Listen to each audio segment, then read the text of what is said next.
should I try this time?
What should I try this time?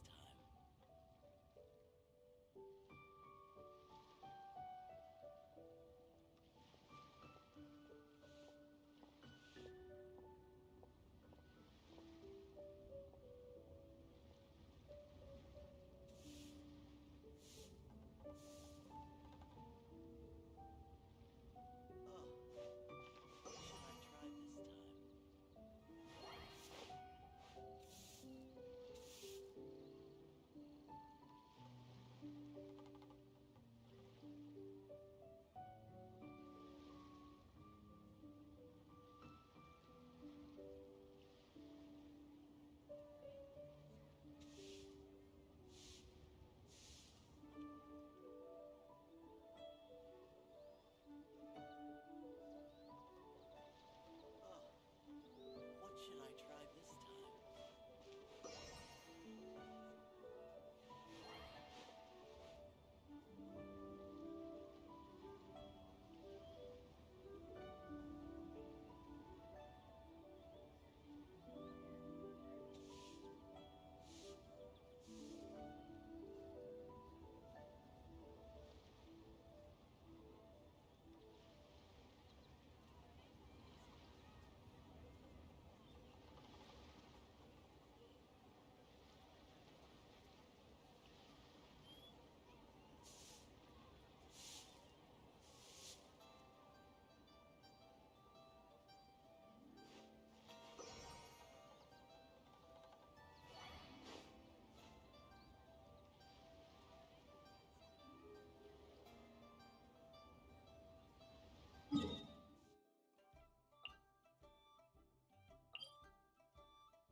Keep your eyes peeled.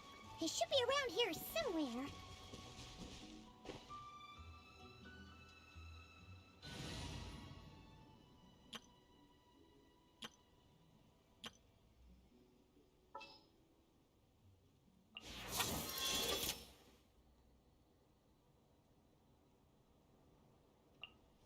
Time to get down to business. I will bring my notebook.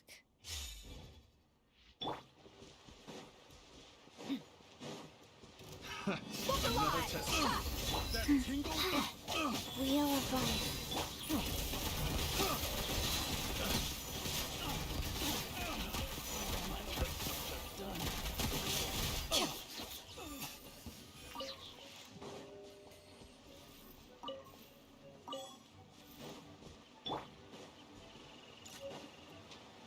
Buckle up!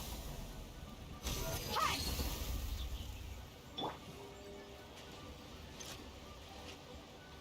Into the shadows. The hunter becomes the hunted.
Who could have imagined that the once mighty Geo-Archon might end up so, sitting on a humble stool in the woods, quietly weaving moon lanterns?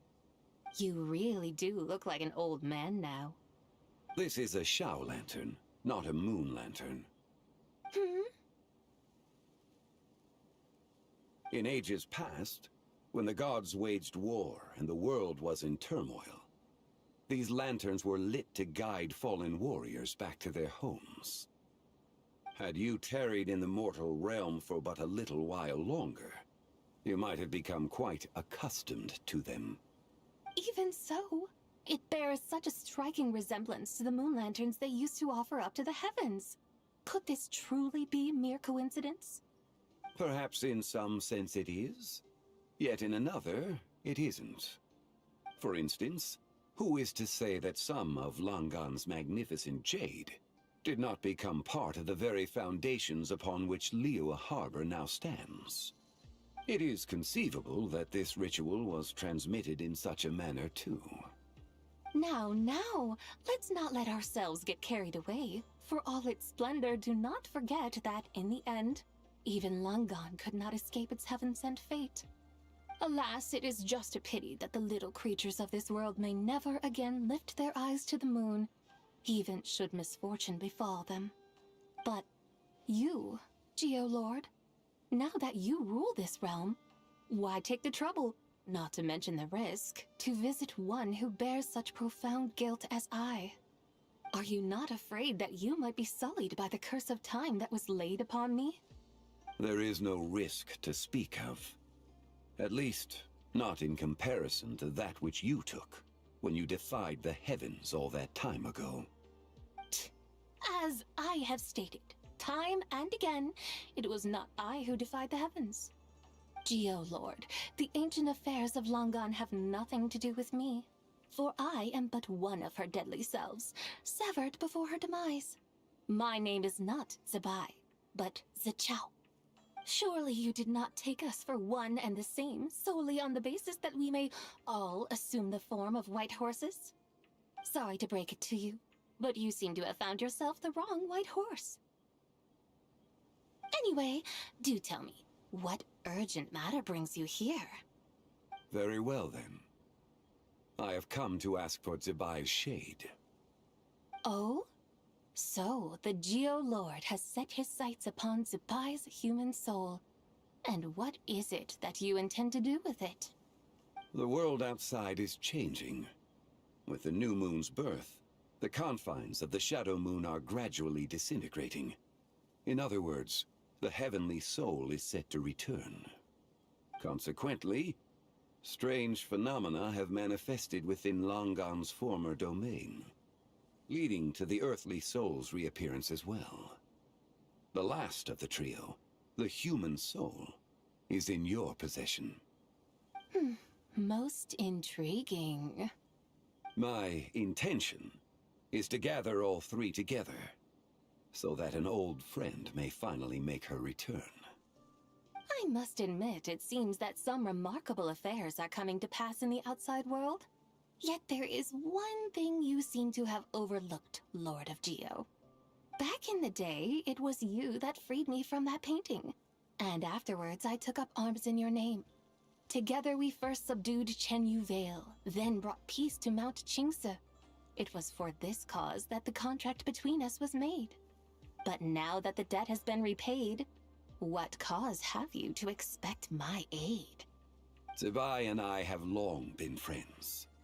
Given not only that you were manifested from a corrupt desire within her divine form, but that you also possess a fragment of her soul, how can you purport to be the wrong white horse? I think you'll find that we are now as separate and distinct as any two beings ever were. What once shone with radiant purity has long become dust. What you see is no longer what it was. Oh, great Lord of Geo. Should this still be unclear to you, I bid you take your leave. It seems that the fault lies in my own lack of consideration. As you wish. I shall let this matter rest. Wait! One moment, if you will. Should this not be your opportunity to propose a new contract? The part where you make me an offer I simply couldn't refuse? Even those puny mortals know how to haggle when striking their bargains. Should you, the famed god of contracts, not likewise strive for success through negotiation? Come now, enough of the posturing. It's time to name your price. Very well. I had, in truth, prepared a new contract for your consideration. I knew you would not come before me unprepared. Yet, you should know that I want for nothing, for I live in the mountains, carefree and untroubled. Occasionally, I even find sport in teasing the mortals who stumble into my presence. Then why persist in telling them those ancient stories? I speak of what transpired before the sky collapsed and the earth sank into itself. That is merely my way of passing the time. And what of it? Would any believe, much less remember, the ramblings of a mountain hermit? Those tales have long since spread throughout the mortal realm. Who? Should my words prove insufficient, I invite you to see the world for yourself. To this end, I have found you a pair of trusty guides. The lantern rite is presently underway in Liyue, and should prove quite intriguing for you.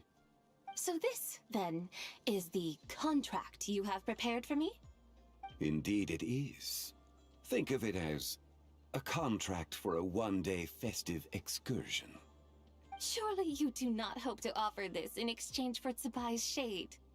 The foundation of my very existence for a little excursion seems a little steep, wouldn't you say?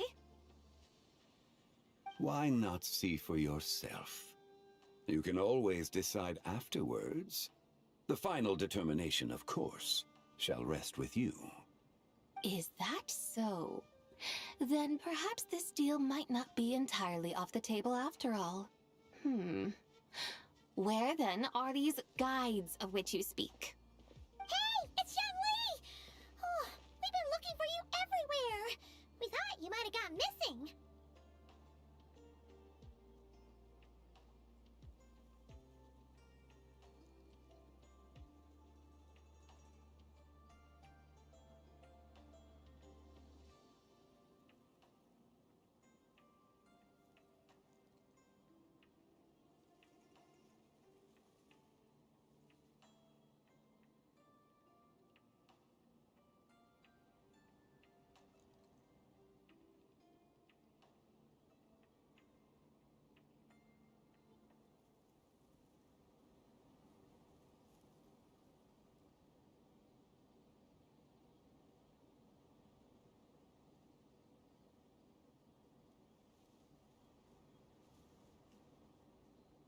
You're here. So these are my guides. Well, well. They certainly look the part, I'll give you that. Guides? Oh, you poor innocent little creatures. The benevolent Lord of Geo has sold you to me, which means that for the rest of this day, you belong to me. Sold us to you? Just what have you gotten us into, Xiangli? The situation is not Imjokli. quite as dire as that would sound. I ask only that you accompany my Adeptus friend on a tour of Liyue.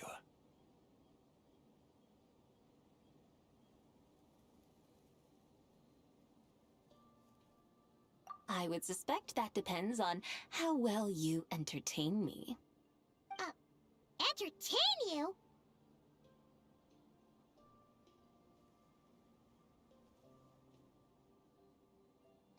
Let us start with this Liyue harbor of which I have heard so much. Nowhere is quite so fascinating as a place teeming with little mortals. How come this Adeptus sounds so different from what Paimon imagined? Okay, we'll take care of it. Get ready to find out why they call Paimon the best travel guide in all of Tibet.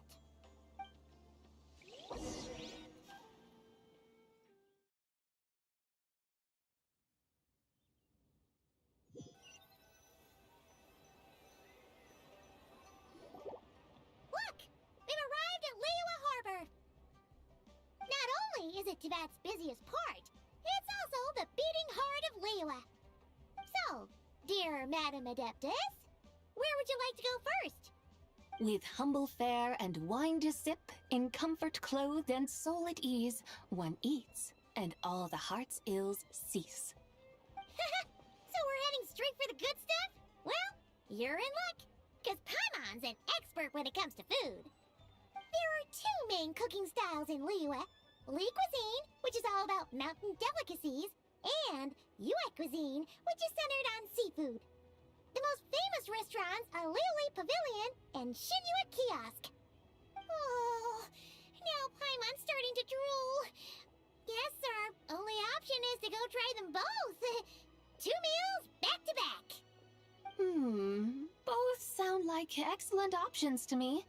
Are these the kind of establishments that most people might visit on a regular basis? Not exactly. Both Li cuisine and Yue cuisine are known for their pricey ingredients. Definitely not what you'd call the budget options. But don't you worry about that. Just think of it as Zhang Li's little treat.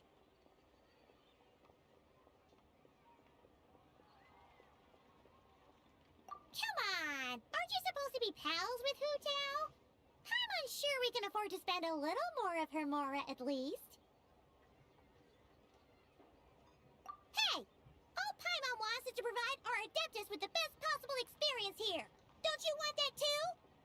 Both certainly sound like worthy choices. Just now, though, I happened to see a porter pass this way. Where might individuals like him go to eat? A hungry porter, huh? Oh! Paimon knows just the place!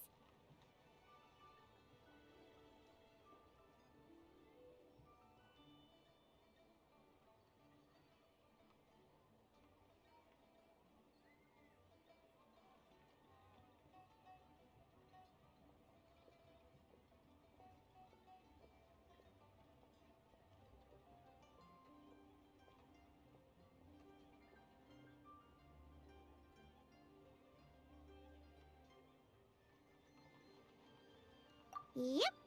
Nothing fancy schmancy there. Just tasty dishes made with simple ingredients in a variety of different styles. Most importantly, it's great value for money, too. No wonder everyone loves it, huh? Oh, and the owner happens to be a good friend of ours, too. One mean restaurant. Yes, even the name itself feels lively and down to earth. All right, let's make it our first stop. Yippee! That's a great choice, too. Alrighty, let's head over there right away. Paimon can't wait to dig in. Wamin Restaurant, here we come.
Join the Adventurers Guild.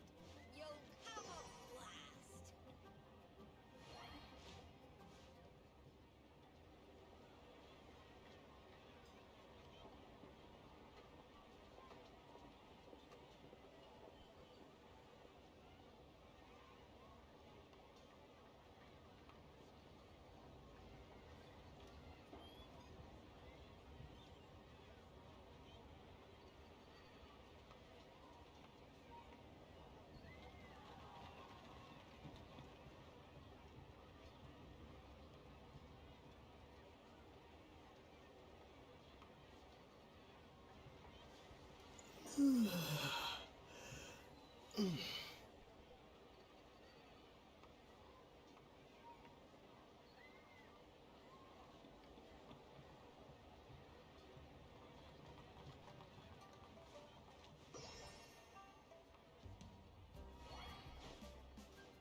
Oh, hello there. What a surprise to see you two. Welcome, welcome. Hey there, Traveler and Paimon. We're a little busy today, so grab a table while you still can. But I don't think I've met this lady before. Is she a new friend? You could say that.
Oh gitu. Oh, I see.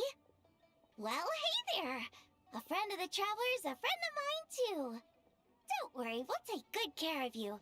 Just order whatever you want, it's on the house. By the way, I'm Xiangling. I cook here at One Mean Restaurant. What's your name? Miss Xiangling, have you ever heard of the White Horse Adeptus? Of course. What about her? I am her, and she is me. Huh? You mean you're an Adeptus? Oh, you young'uns crack me up. Come on, Xiangling. You've got to keep up with the times. Haven't you heard of cosplay? It's like a role-playing game where you dress up as famous characters and pretend to be them. Seriously, it's all the rage, and it looks like this young lady is quite the expert. Your friends sure keep their fingers on the pulse, huh, Traveler? Wow, Dad. Didn't know you were so tuned in. But how come I haven't heard about it? You gotta listen to our customers. Didn't I tell you to spend less time chasing after wild vegetables and more time making friends? You're even more out of touch than I am. Hey, I like making friends too. Isn't that what I'm doing right now? Anyway, even if it is just a costume, is it alright if I still call you White Horse Adeptus? Of course it's all right, because that's exactly who I am. Okay. I can see you're really committed to the role. How about I call you the real White Horse Adeptus instead?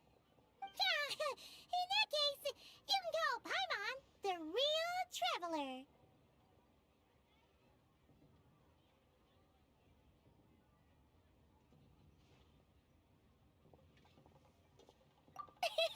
You're right. You could have at least switched outfits. Puny mortals. Nevertheless, I suppose it might be amusing to indulge in your little charade for a while at least. All right, go grab yourselves a table. I'll come take your order in a bit. That's not being honest, that's just plain stupid. Listen, let me tell you how. Cheap and tasty chop suey. Rio's really got a lot Should I going save for it. this money or invest it?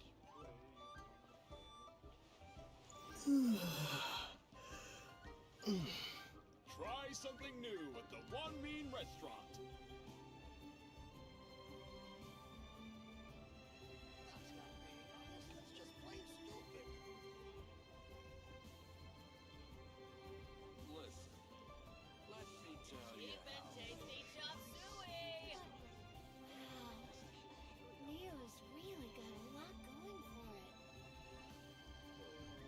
something new at the One Mean Restaurant.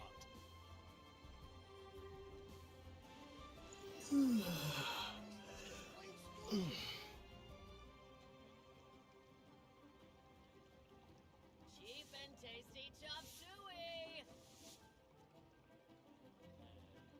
Oh. Listen, should I save this money? Wow. Invest it? Try something new at the One Mean Restaurant.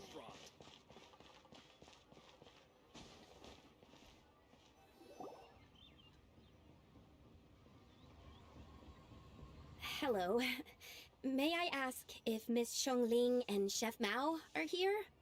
Yeah, they're just over there. Wait a sec. Aren't you? So, what would you like to...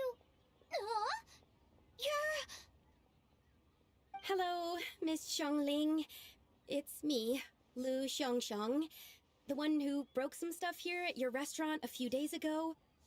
I just wanted you to know how sorry I am. I honestly don't know what came over me. Please, please forgive me. Oh, it's you. You really gave me a fright that day, young lady. You didn't actually get food poisoning from our black-back perch stew, right? Come on, Dad. She's come to say sorry. It's all right, Miss Lu. You must have been feeling a bit off that day. You're looking so much better now, though. Why don't you grab a table, too? This one's on the house. No, I couldn't possibly. Hey, it's totally okay. We all feel under the weather sometimes, especially when we're away from home. Go on, find yourself a... yikes. Looks like all the tables are taken. Wanna come sit with us? We've got an extra seat over here.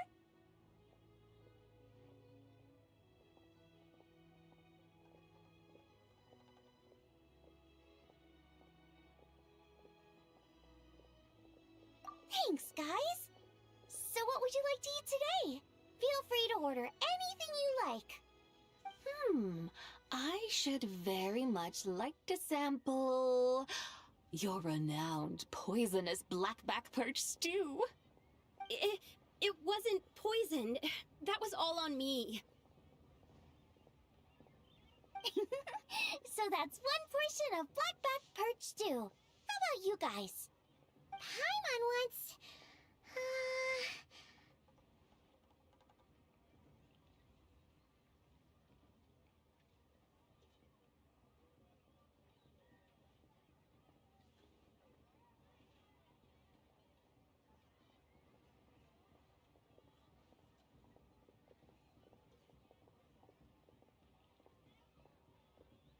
Sure thing! Looks like Paimon's having trouble making up her mind.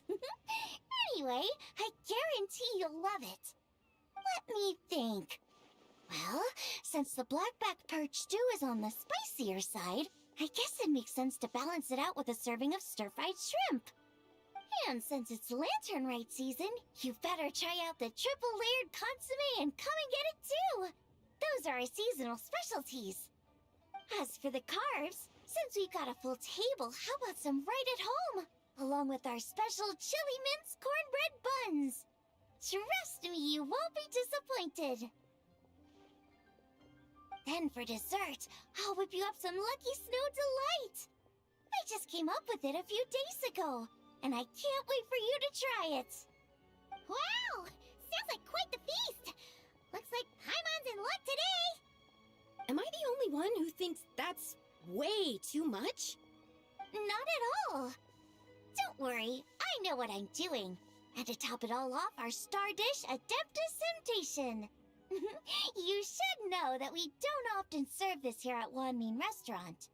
But since this is my first time cooking for the White Horse Adeptus, I'm pulling out all the stops. Okie dokie, just sit back and relax. I'll have your dishes out in no time.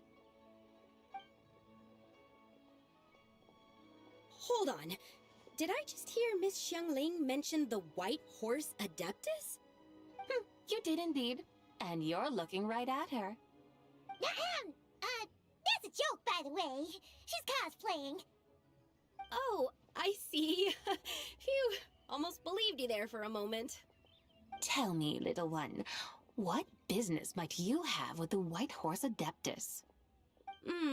It's a long story.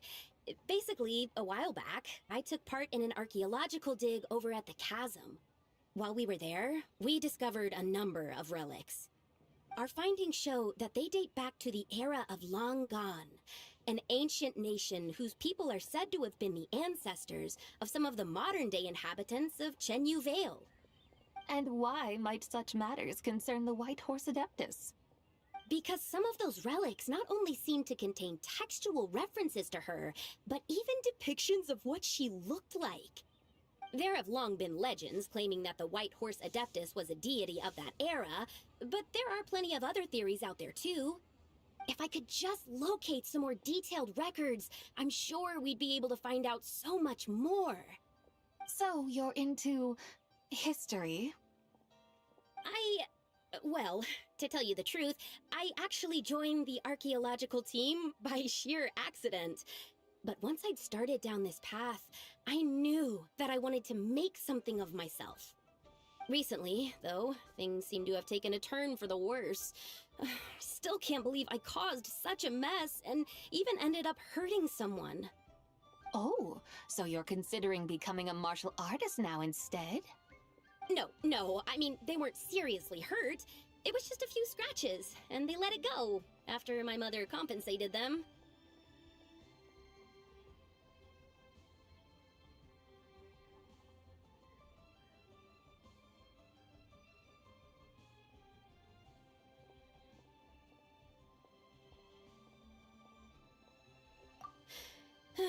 Either way, my career's pretty much over.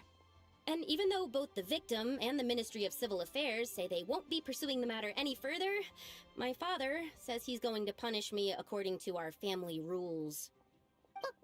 Family rules? Yeah, he's decided to ground me. I'll have to return to Chaoying Village after Lantern Rite, and goodness knows when I'll be allowed to leave again. Wow, that's harsh. Sounds like the kind of thing only rich, super traditional parents would do. We're not exactly rich, though. All we own are a few tea fields in Chaoying Village and a guest house in Liyue Harbor. A guest house? It isn't Baiju Guest House by any chance?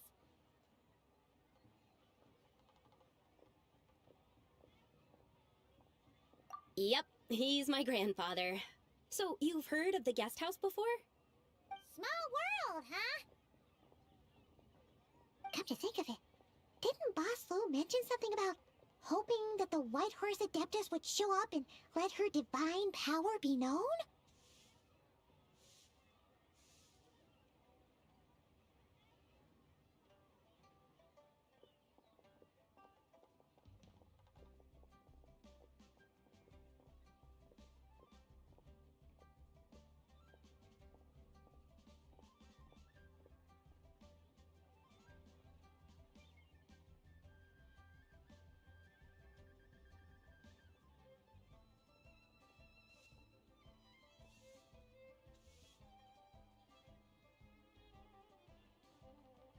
Sure, but Paimon's guessing this wasn't exactly what he had in mind.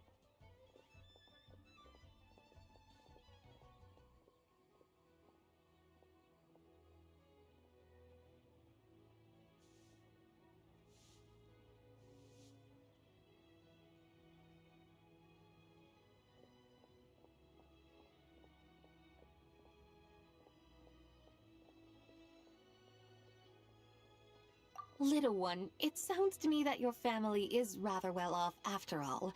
What then drew you to archaeology? Why subject yourself to such unnecessary hardships? Even if I stayed at home, there's no guarantee I'd lead a nice, easy life. Just look at my father. Recently, my grandfather put him in charge of the guest house, and he came up with a bunch of ideas right away, starting with changing its name. That didn't turn out well, though. My grandfather yelled at him for days, even calling him a bad son, and they still haven't let it go. Oh! Paimon thinks we might have heard about that too. Long story short, being dependent on others is never fun. You just end up being completely under their thumb. That's why I want to make it on my own out here, no matter how hard it is. After all, as the saying goes, to rise above others, one must endure the hardest of hardships. What's so funny about that? You poor, innocent little creatures never fail to amuse me. To think you would endure all manner of hardships in your brief time on this mortal plane, and all that merely to rise above others. I would have thought that the wiser path would be to simply roam this world as I do. Huh? Tell me, what is it that you truly delight in? Archaeology? Martial arts? Tea planting? Or perhaps the keeping of a guest house? What I delight in? Yes. Surely there must be something you don't find quite so exhausting. Whatever delights you should not feel like a burden. But do things like that really exist? Of course! Take Miss Xiangling, for instance. I defy you to detect even a hint of hardship on her face when she wields her walking spatula. So, since it seems you are resolved to tread the rocky path, you should strive with all your might to pursue that which brings you delight. You mean, like cosplay? I suppose you might say that. Looks like the White Horse Adeptus is really getting into her role. I think I get what you mean then. Maybe I should have a chat with Miss Xiangling before I head home. Okay, everyone. Sorry to keep you waiting. Here's your food. Wow. It all smells so good. Oh, finally! I get to try that famous poisonous stew. Hey, didn't you hear what Shang said? It wasn't the stew. If anyone's to blame, it's that other you. What's up? How fiercely this mortal fare burns upon the tongue!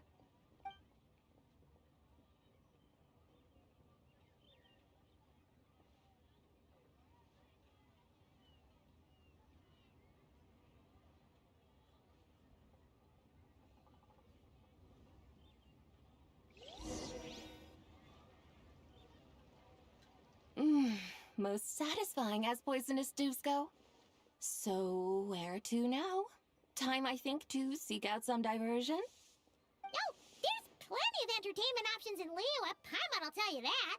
The locals like to drink tea, walk their pets, play chess, watch operas, attend storytelling performances. Storytelling performances? You know, like listening to people telling stories. They're usually based on old Liyue legends, just like their operas. Stuff like The Divine Damsel of Devastation, Through the Eyes of a Dragon, or The Sanctification of Tao Do. What about the story of the bright moon that sits in the sky above us? Paimon doesn't think she's heard that one. Still, the moon does come up quite a lot. It's even in the name itself. The Yue in Liyue actually means moon. Since we're on the subject, you like telling stories yourself, right? Why don't we go check it out? In that case, I'll have to trouble the two of you to lead the way. Awesome! Let's go! Third round knockout, here we come!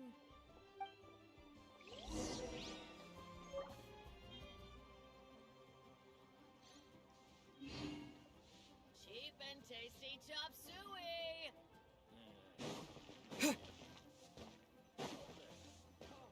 Come and see these rare and precious curios. What a tongue twister! I'd have made a complete fool of myself if I tried to say it on stage without practicing it first. Huh! Call yourself Iron Tongue Tien. Wobbly Tongue Tien, more like.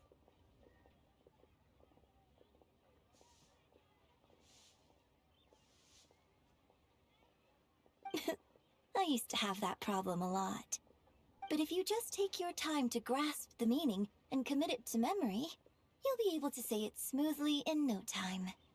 You're right, Miss Yoon. I'll give it another try.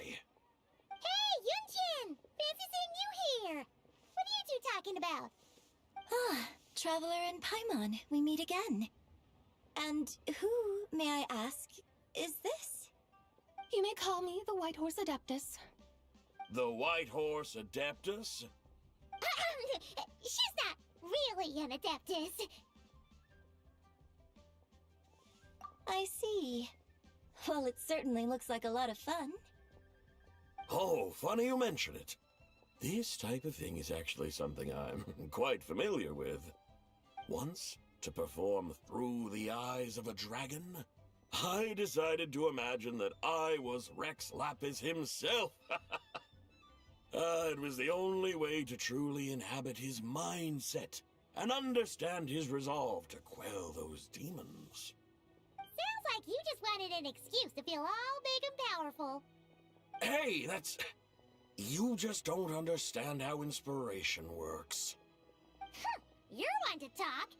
Paimon's traveled all over with the Traveler, and she's seen things that would make your jaw drop. All right, then. Since you claim to be so knowledgeable, why don't you prove it by reciting an ancient poem? An ancient poem? Which one? Ha! See? You mean to tell me you've never even heard of the ancient poem called An Ancient Poem?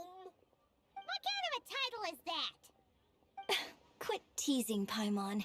We only just found out about that ourselves. He's talking about the writing on those ancient relics. When we first saw it, we couldn't figure out what it all meant. So in the meantime, we decided to just refer to it as an ancient poem. However, thanks to the painstaking work of the scholars who were tasked with decoding it, it seems like that's exactly what it was. Or rather, an ode offered in veneration of the moon and the White Horse Adeptus. Oh yeah! Didn't Kuching mention that before? It's got something to do with Long Gone, right? That is correct. The Ministry of Civil Affairs has issued a notice stating that, although it is true that the moon may disappear tonight, we should be in no danger. In other words, there's nothing to fear. But if you're worried, we can always take a leaf from the Book of the Ancients. By reciting this poem, I mean, and calling for the White Horse Adeptus's aid. If we do that, I'm certain she'll protect our moon and keep us safe. Oh, seriously?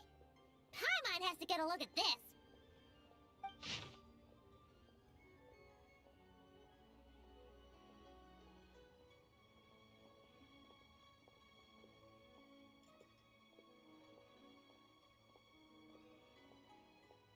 Under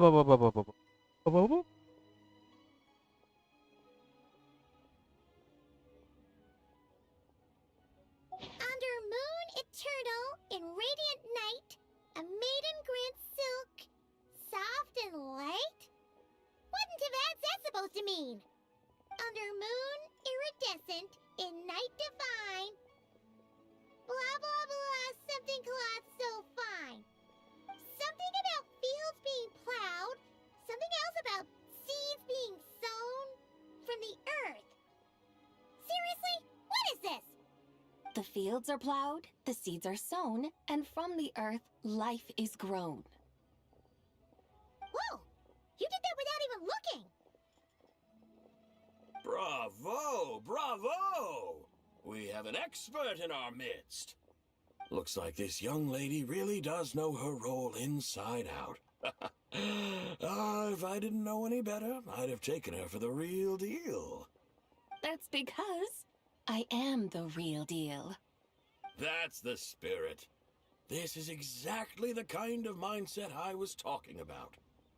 Behold, mortals, I am none other than the indomitable Rex Lapis himself. Kneel before my godly splendor. Believe me, young lady, I know exactly why you do it. Back in the day, I was just like you. I must say you are rather amusing as mortals go. Miss White Horse Adeptus, it is a great pleasure to make your acquaintance today. I have some questions regarding the poem, and I was wondering, perhaps, if you might be able to shed some light on it? You want me to explain the full meaning of its verses? Your guidance would be much appreciated. Fascinating. Huh. Tell me, do all the people of Liyue still express such reverence for the ancient ways? Well, it's true that we hold a deep fondness for our history, but it is hardly our only pursuit. One of my good friends, for instance, is even more devoted to the modern Fontanian art of rock and roll. Exactly! And don't forget, great practitioners of the role-playing arts walk among us too. People like me and you, young lady. Yes. So rather than placing too much emphasis on our reverence for the ancient ways, it might be better to say that here in Liyue, 100 passions bloom, each with a voice of its own. I see. Then, I suppose it wouldn't do any harm for me to enlighten you. In truth, it is but a simple poem of blessings. Its meaning is this. As the eternal moon rises in the night sky, a maiden adorned with lustrous jade descends upon the earth.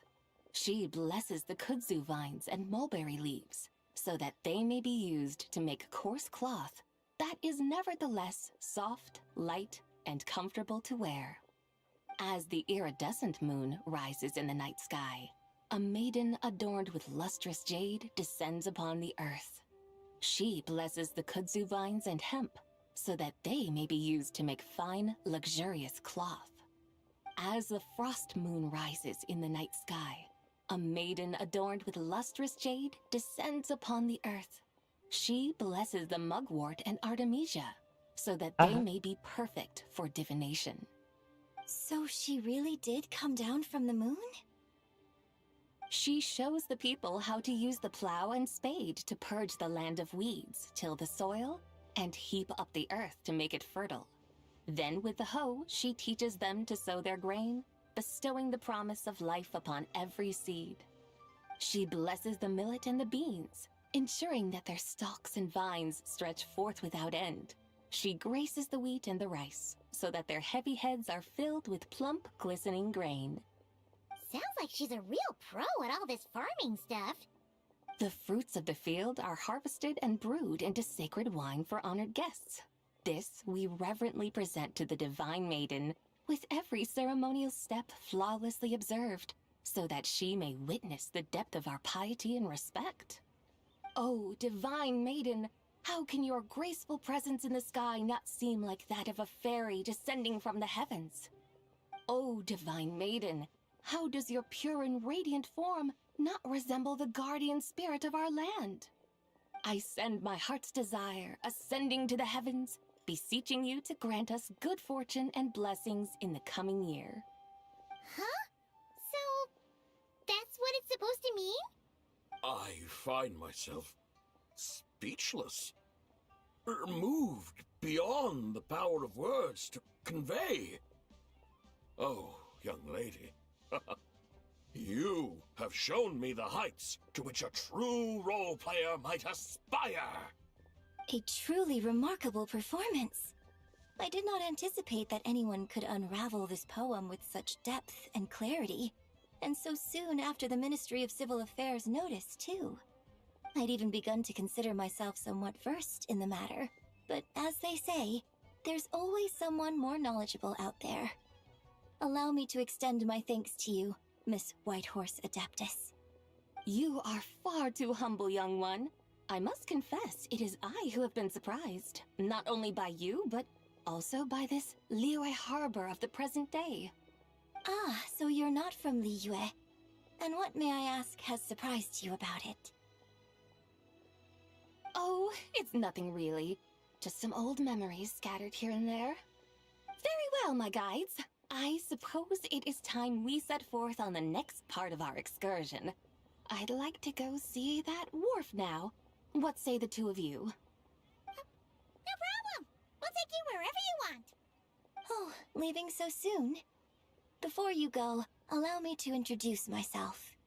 I am Yunjin, director of the Yunhan Opera Troupe. May I ask your name in return?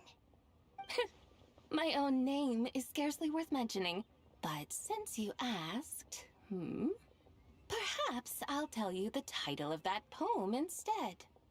Huh? So, it isn't actually called an ancient poem? Of course not. Its real title is Odes of Long Zabai. Odes of Long Zabai. All right then, until we meet again.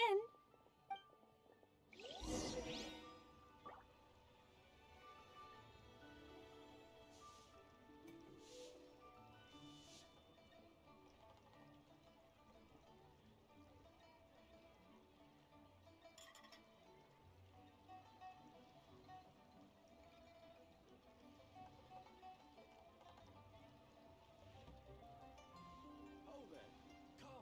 Come and see these rare and precious curios. Listen, let me tell you how it is.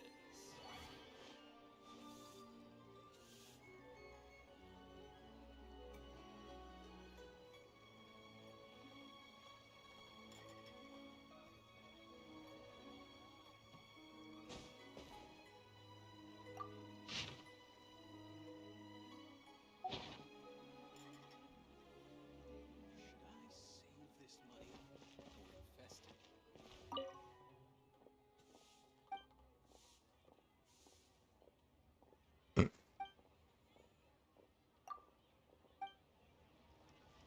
Oh there.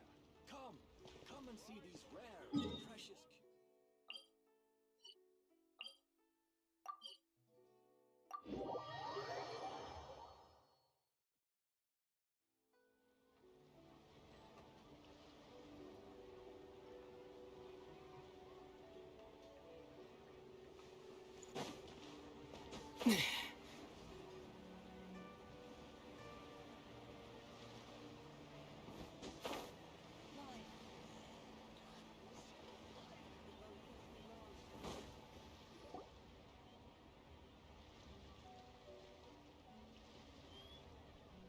Hey, Ganyu! I almost forgot to mention. On my recent trip to Notcry, I came across something really fascinating in the Frostmoon Scion's library. I found records in their collection of another divine envoy living on the moon. A divine envoy on the moon? You don't think it could have been referring to the White Horse Adeptus too, do you? No way to say for sure. Still, the similarities between our legends are intriguing, to say the least. Isn't it amazing? Especially when you consider how far apart we are. It truly is. We might live in different lands, but when we look up at the night sky, we all see the same moon and stars. Right? It's like we're all bound together, no matter where we are. When you think of it like that, it's almost as if our friends from other nations will be right here celebrating with us. Isn't that a wonderful thought? No wonder you were so excited to go see the giant lantern when you first got back. Sounds like you're a real fan of the White Horse Adeptus, huh? I guess you could say that. Just a pity she's so elusive. Even Granny's never met her, you know? Maybe she really is just a legend after all. Hey, Yanfei and Ganyu! Trust, Paimon. The White Horse Adeptus is as real can be. Huh? Oh, look! It's the Traveler and Paimon! Feels like I haven't seen you two in, like, forever. Happy Lantern Rite. It's so good to see you again. Hey, you two. Happy Lantern Rite.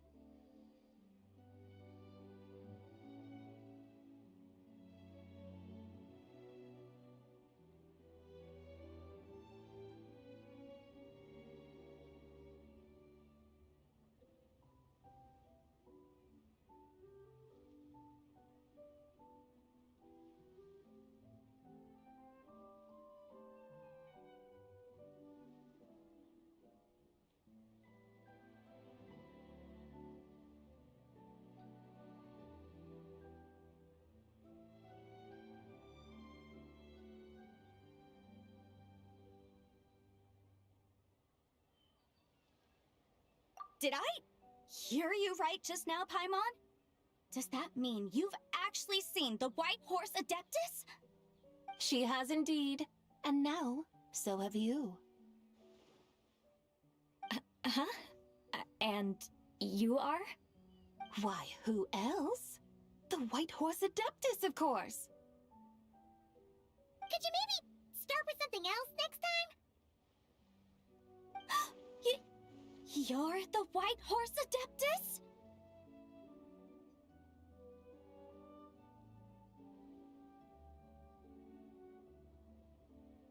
That's right.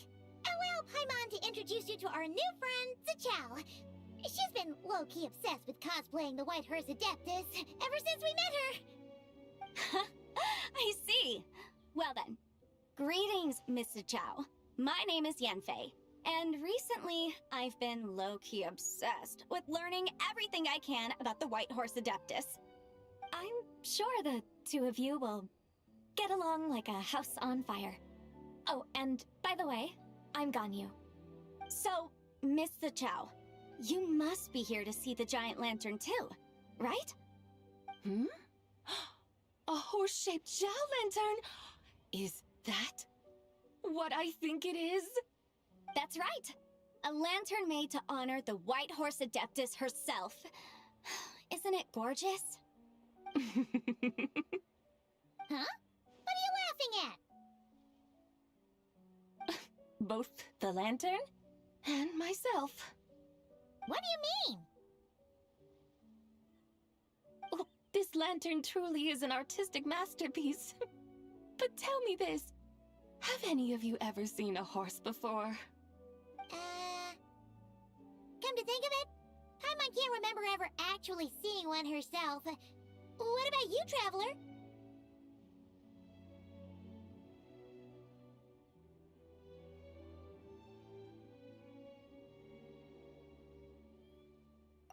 This horse appears to be mid-trot, but it has adopted what is called a lateral gait, where the legs on one side of the body move together in unison. A rather rare sight indeed. Just now, I suddenly pictured myself, I mean, the White Horse Adeptus running the same way. The image was so absurd, I could barely contain my mirth. Oh, really? I never knew that. You learn something every day, huh? Oh, come on! It's basically a giant piece of fan art! Who cares if it's different than the original?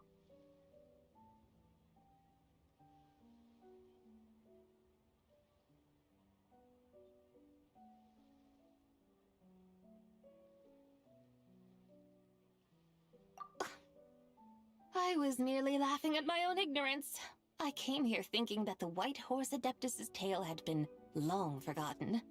Yet here I am, gazing upon a lantern made in her honor. Well, you couldn't have been more mistaken. There are so many tales about the White Horse Adeptus, I'm starting to lose count. Just off the top of my head... Just so you know, Yanfei, we've heard it all like a million times before. Aha! But there's one thing I can guarantee that you haven't. Huh? You mean like a new chapter of her stories come to light? Mm-hmm. And I heard it from Ganyu just yesterday. Hey, why don't you share it with the others? Sure, no problem. Where to begin? Do you guys still remember what Liyue's Moon Chase Festival is about? Of course! It's a festival held in honor of the Stove God! That's right. But it took a really long time for the Stove God Festival to become what it is today. In its earliest form, it was actually an adeptal ritual known as the Moon Chase Rite. Paimon remembers Madame Ping mentioning that before, but she never explained exactly what it was. According to Cloud Retainer, the Moon Chase Rite was originally a ritual meant for communicating with the moon. Communicating with the moon? But for what purpose? At first, Cloud Retainer wasn't entirely sure either, as it was always Rex Lapis who performed the ritual. Whoa! Rex Lapis did it himself? Must have been a really important ritual. That's right. Unfortunately, despite numerous attempts, they never actually received any response from the moon, which is why they eventually stopped performing it. But then, just yesterday, Kutching took a picture of the moon being obscured by a dark hole to Cloud Retainer and asked if it had anything to do with the moon chase rite. The moment Cloud Retainer saw it, it suddenly dawned on her that the rite might have been an attempt to reach the White Horse Adeptus all along. Does that mean Zhang Li's been trying to bring back the White Horse Adeptus all this time? So how about that? Bet you never thought there might even be a link between the White Horse Adeptus and the Moon Chase Festival.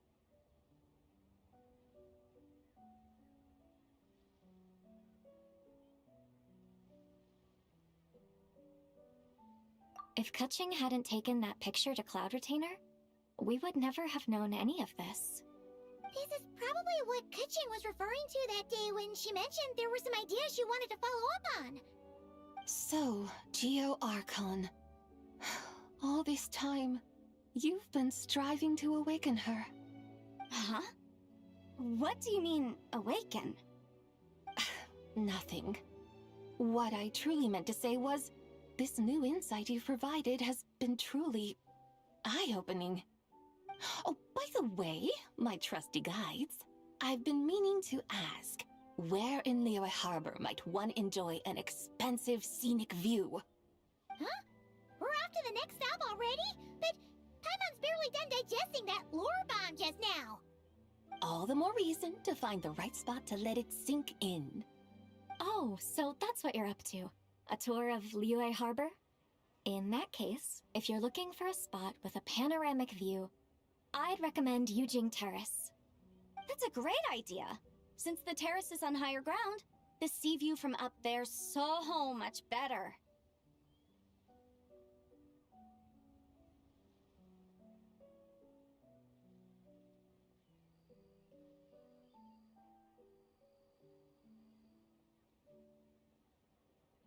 Great! Well, the lantern ride's about to start, so we should get back to Granny's now. Hope to see you all at the festival tonight. Oh, you're off too? Alright then. See you both soon! See you soon!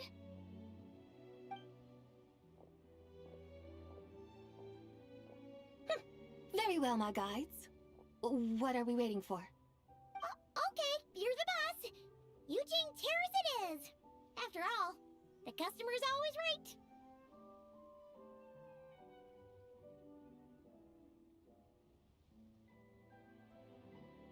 Something else you needed to do?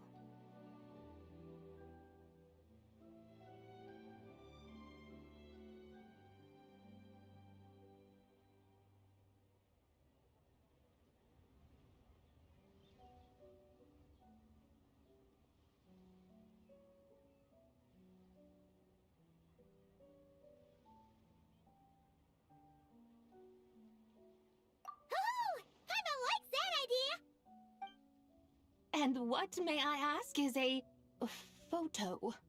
It's this awesome invention that lets you record moments in the blink of an eye! Except, you've gotta try not to actually blink. Oh? What must I do in preparation, then? Nothing! All you gotta do is choose a pose. The Traveler will handle everything else.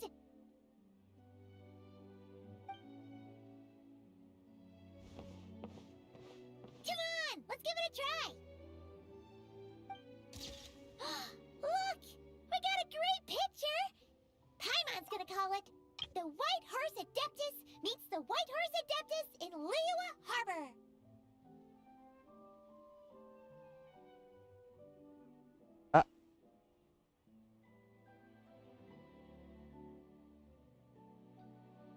Tahun kuda. They've even discovered a way to preserve moments in time. Now I truly am curious to witness what else these mortals might accomplish. Very well, let us proceed. Yujing Terrace lies in that direction, does it not? Hey, wait for us!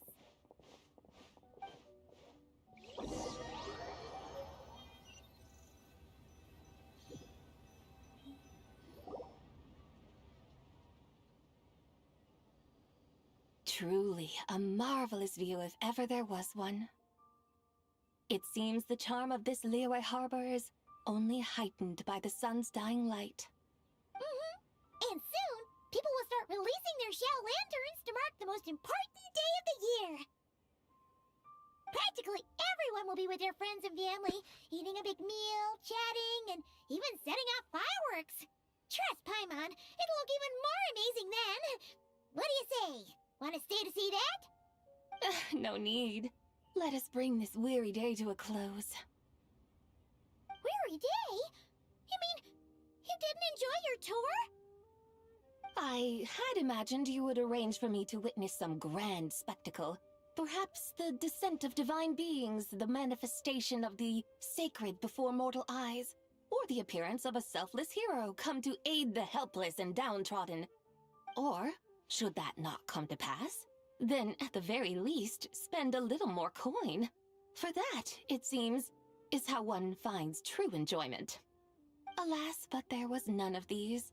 Instead, we merely filled our bellies, listened to tales, and gazed upon a crude imitation of my likeness. And now the sun begins its descent. What a day of quiet tedium. Well, we're so sorry. If we'd known that was what you wanted, we'd have done it all differently. It's all that Zhang Li's fault for not making the customer's requirements clear. Well, it's too late now. Do you still believe I would part with that soul fragment, now so intertwined with my very being? But...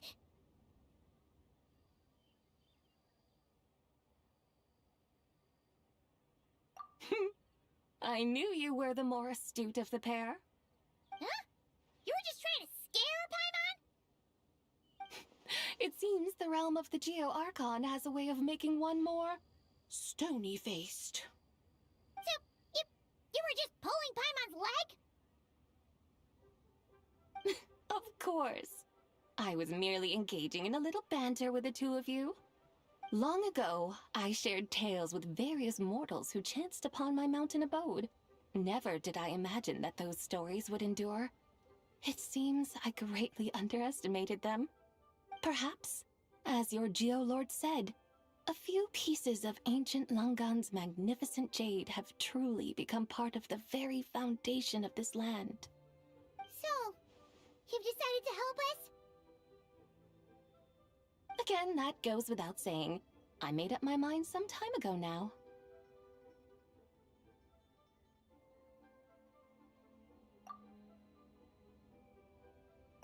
When I beheld a rather intriguing scene as I set foot in this city, I saw porters passing through the alleys, setting down heavy wooden crates from their weary shoulders, peddlers pushing carts as the kites and lanterns upon them rustled gently in the breeze.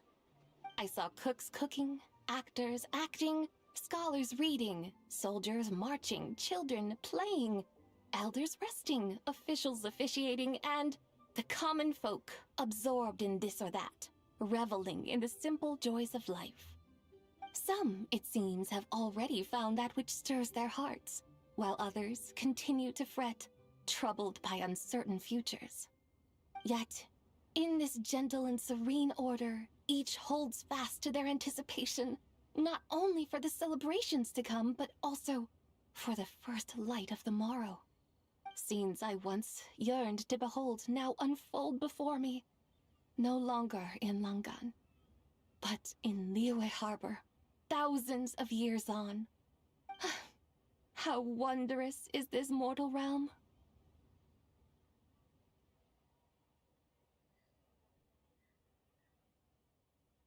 Thank you, Whitehurst Adeptus! Thank you so much! Adeptus, Adepti, perhaps the singular art in which we are truly proficient is that of sequestering ourselves within the high mountains. But once we leave our mountain refuge, we find ourselves drawn back to mortal ways all the same. So, it is I who should offer my thanks to the two of you. Traveler, Paimon, you have made this day more delightful than any I've known in a long, long time. Come now, and take what it is you need. You mean, like, right now? But don't you think we should wait for Zhangli. That won't be necessary. All things shall meet again in their time, for the waters know no rest, and the flowers their appointed season. One need not fear that life is but a journey of goodbyes.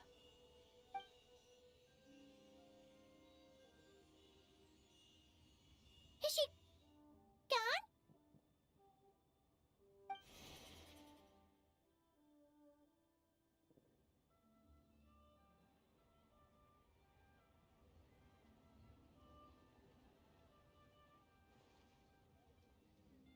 Yes, she's gone.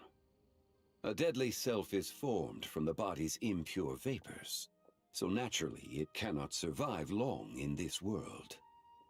Had it not been sustained by the remnant of Zibai's soul, it would have faded away a long time past. Now that the remnant is gone, it has severed its ties to the mortal world. Zhangli! When did you get here? A while ago. Paimon would have thought you'd at least want to say goodbye. Though mountains endure, the ceaseless waters will, at last, wear away their sharp edges. Thus must I meet the marks wrought upon her by the ruler of time with great caution.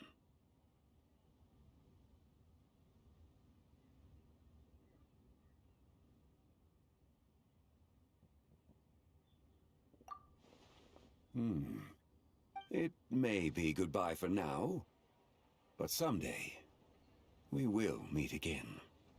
Really? And when might that be? Who can say for sure? Years and years from now, perhaps. Or maybe tonight, at the Lantern Rite. Are you saying that if the White Horse Adeptus were to be resurrected, she'd still have the memories of the three deadly selves? That she'd still remember us? We will find out soon enough.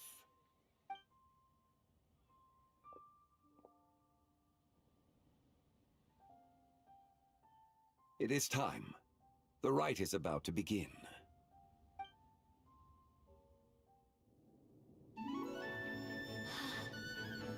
The rite is about to begin. Is the moon really gonna disappear? Got your lanterns ready, everyone? All set. Might be about time to put eyes to the sky. Wouldn't you say, Tianchuan? Look!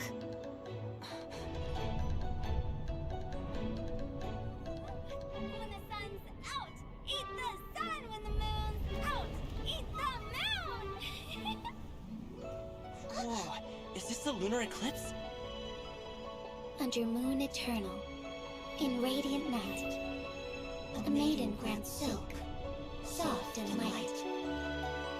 Under moon iridescent, in night divine, a maiden grants fiber for cloth For so you. fine.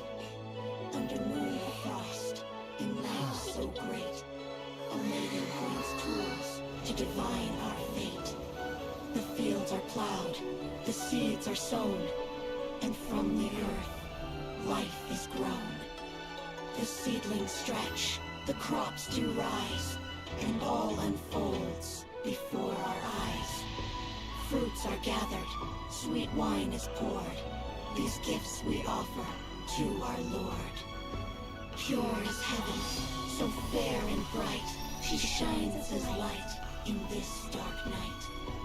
And with her does this, wish take flight.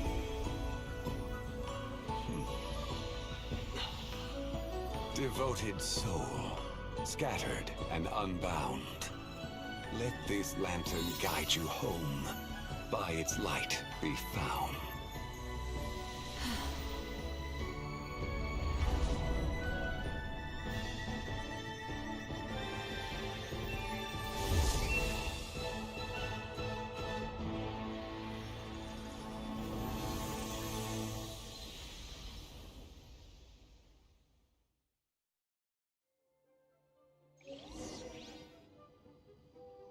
Did we do it? Do we finally get to meet the real White Horse Adeptus?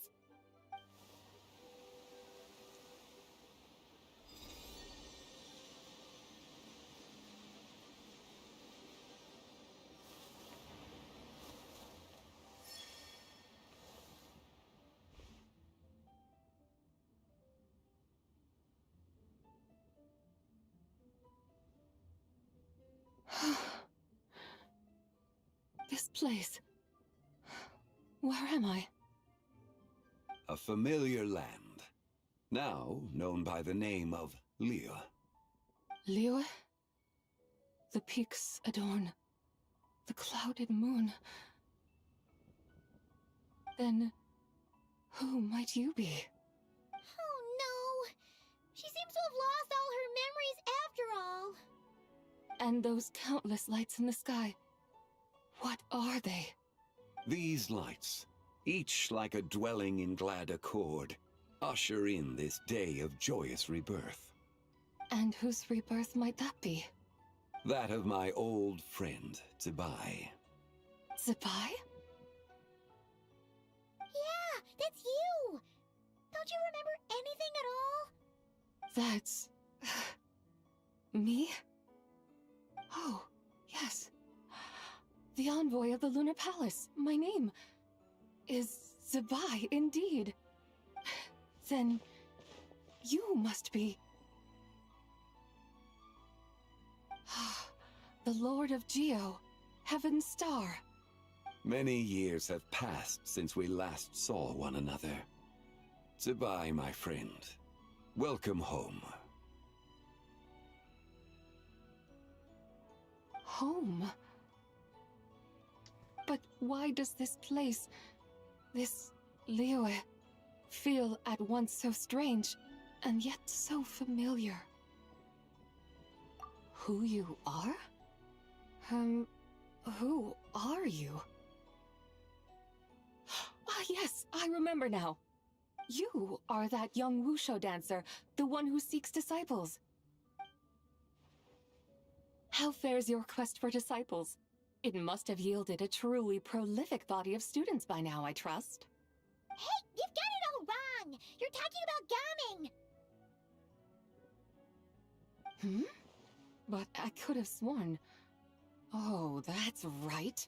You're that impudent blonde youngster who kept meddling in my affairs.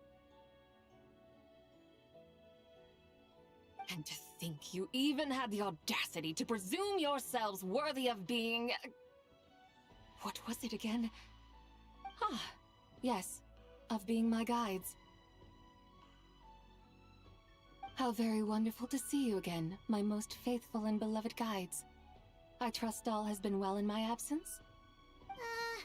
Well, she finally got it right. But that sudden mood swing felt even weirder. It's like her head's packed full of slimes. It is possible that her cells have not yet settled.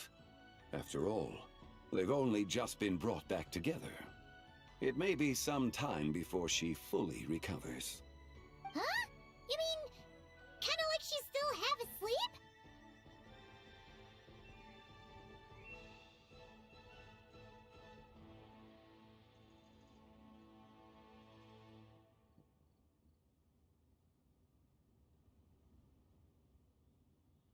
That I cannot say for certain.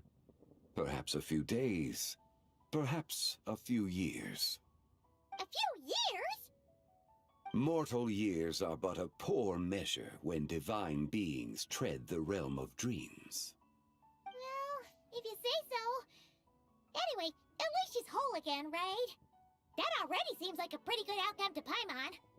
Yes, there is little cause for worry. We need only wait and let time take its course. Say, what are those little creatures over there up to? Celebrating Lantern Rite, of course. And those lights up in the sky? Those are all Shao lanterns. This year, each and every one of them carries a little wish inside. Lantern Rite. Then, may I join in too? Of course!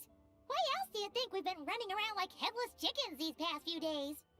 Tell you what, Traveler, why don't we take the White Horse Adeptus out to celebrate? Who knows? Maybe seeing some familiar faces might help her find her feet?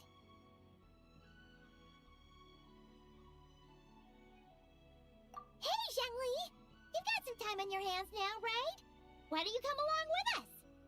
By no means a bad idea, Paimon. Oh, Isabai, before Paimon forgets, when we meet the others later, remember to wish them a happy Lantern Rite. Happy, lantern rite? Happy Lantern Rite. Yes. Akhir Happy lantern rite ngomong. indeed. Well then, let's go!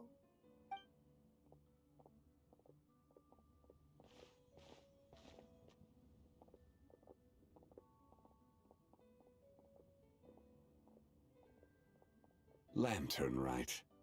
A night of joy, reunion, and moonlit blessings for all.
While the Millilith stands guard against the evil.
Terus kenapa?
how the White Horse Adeptus is getting along. Maybe we should check in on her? We could ask Zhangli where she is.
Looks like Zhangli hasn't stopped by for tea today.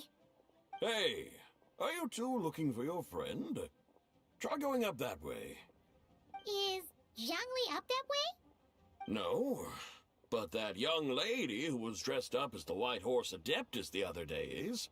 She's your friend, right? I just saw her head toward Wanmin Restaurant. I was wondering why she was eating alone. But then you two showed up hot on her heels. Oh, what luck! We were just on our way to find her. But what's she doing at Wanmin Restaurant? I have no idea. I said hello, but she completely ignored me. She couldn't have forgotten who I am, right? I mean, we're kindred spirits, aren't we? Maybe she's still half asleep, but her brain might be a little fuzzy. Oh, that makes sense. I was wondering why her eyes were so red. Her eyes were red? Oh, that doesn't sound good.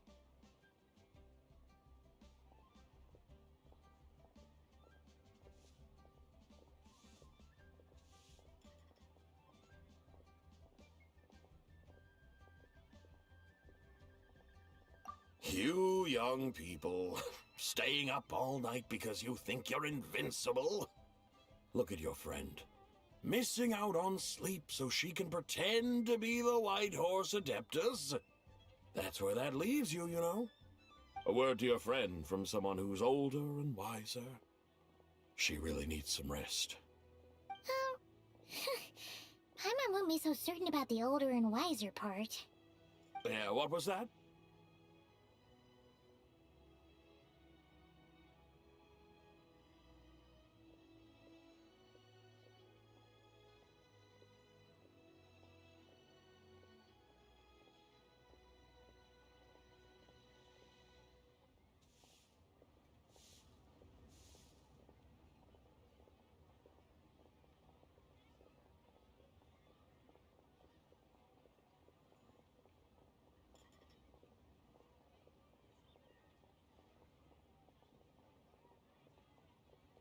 Hurry along, then.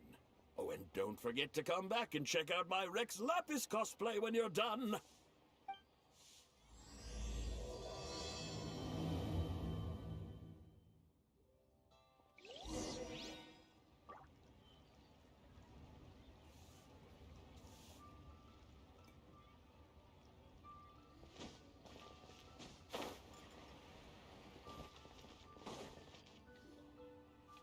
Where's the proprietor? Aduh. Come out and see me at once! Xiangling and Chef Mao aren't here right now. What can I help you with? And who might you be? My name is Shenhe. I work here at Wanmin Restaurant. Shenhe. Shenhe. Are you that crane adeptus who loves planting mint? It's been a few days. Have you improved your gardening skills? Did you manage to cover the slopes with mint? Mint? I don't know anything about mint. But I am familiar with Qingshen and glaze lilies. Ha! Already casting mint from your mind. How can a practitioner of self-cultivation be so fickle, chasing after every new plant that catches their eye? I'm not sure I get what you mean. Are you delirious from hunger? Would you like something to eat? Shanna! White Horse and Sabai! So this is where everyone is! Traveler, Paimon. It's been a long time. Happy Lantern Rite.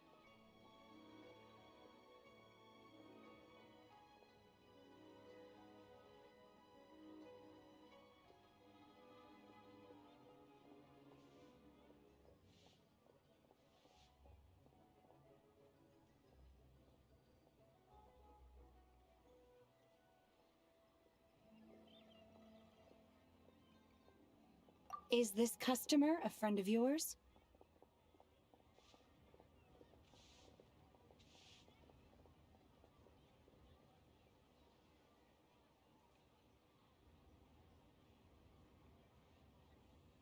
Don't mind her, Shenhe. She's just a little cranky because, she didn't sleep well last night and she's only just woken up.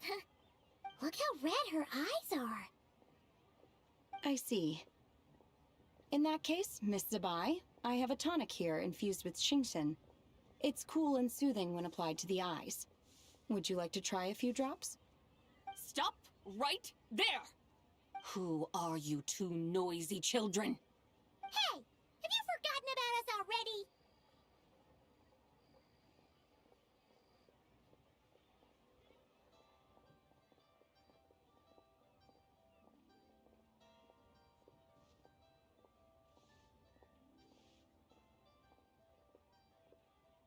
Guides. Yes, I seem to recall something about some guides. Ah, yes, now I remember. What luck! I was just looking for someone to show me the way to Elong Wharf. Huh. Is she starting to come around?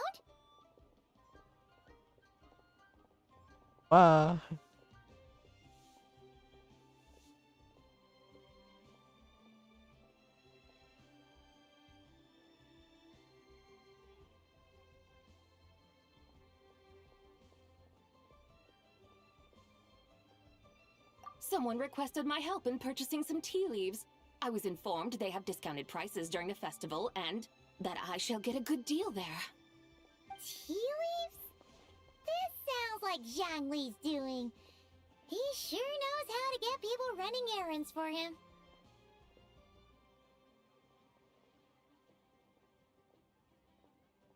Your friend Rex Zhongli initially requested the most expensive tea, but then a young lady in a hexagram hat mentioned he'd burned through the Wangsheng funeral parlor's yearly expenses at an exhibition a few days ago.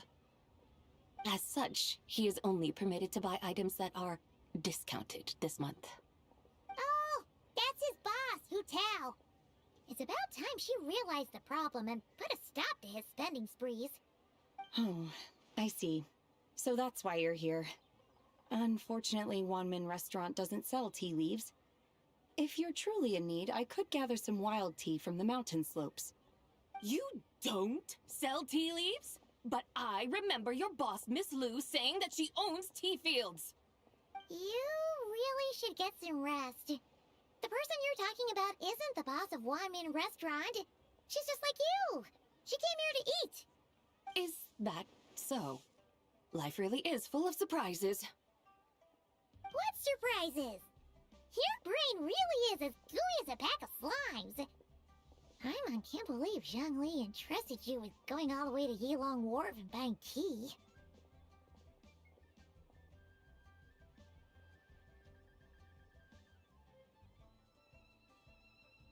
That would be excellent, my dutiful guides. Ah, yes, Miss Crane. I apologize profusely for my improper behavior just now. Please forgive me.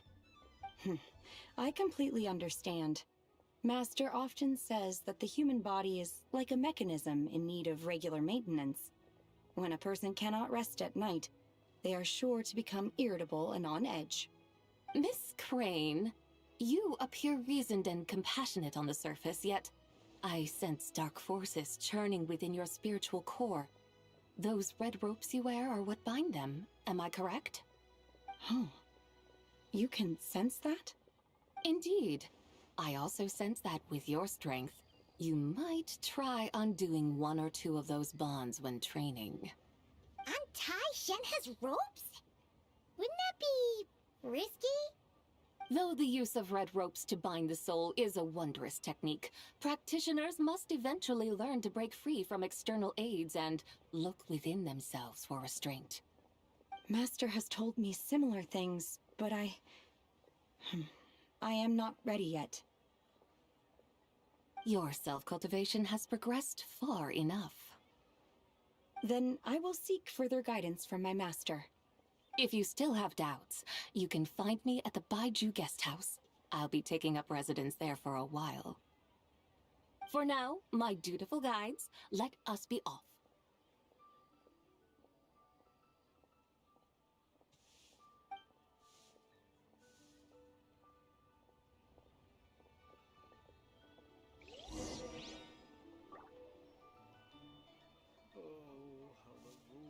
Should I save this money or invest it? Wow. Leo's really got a lot going for it.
Wharf?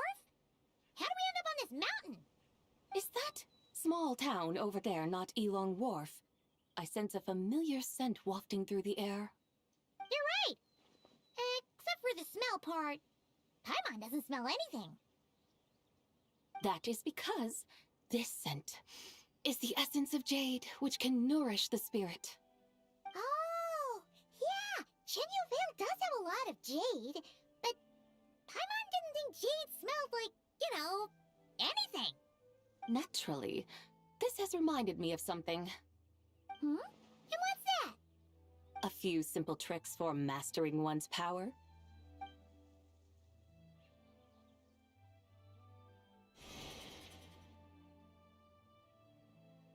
What is that thing?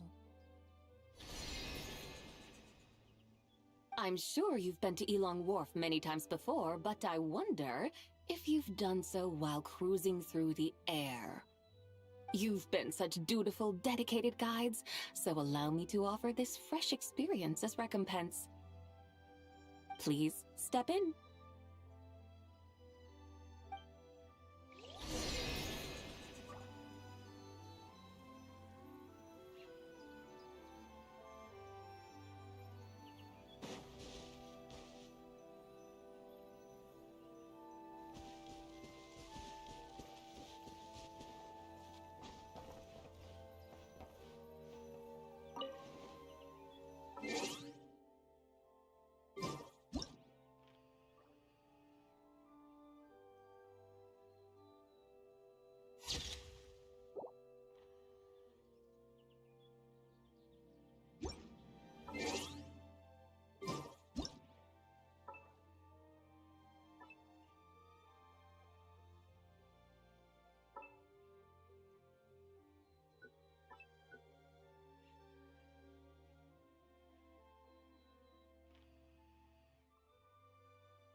Ayo kita cek.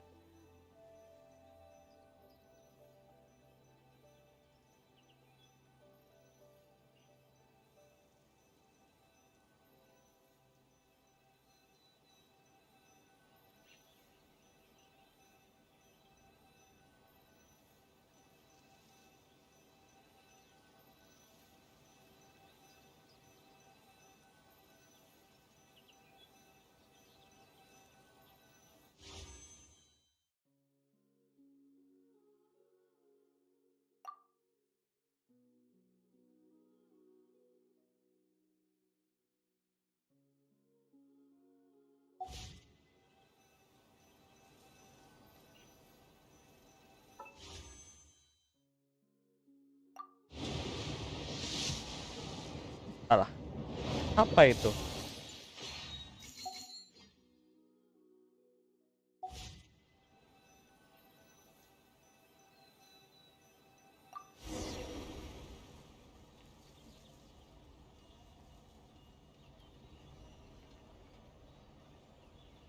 This is amazing!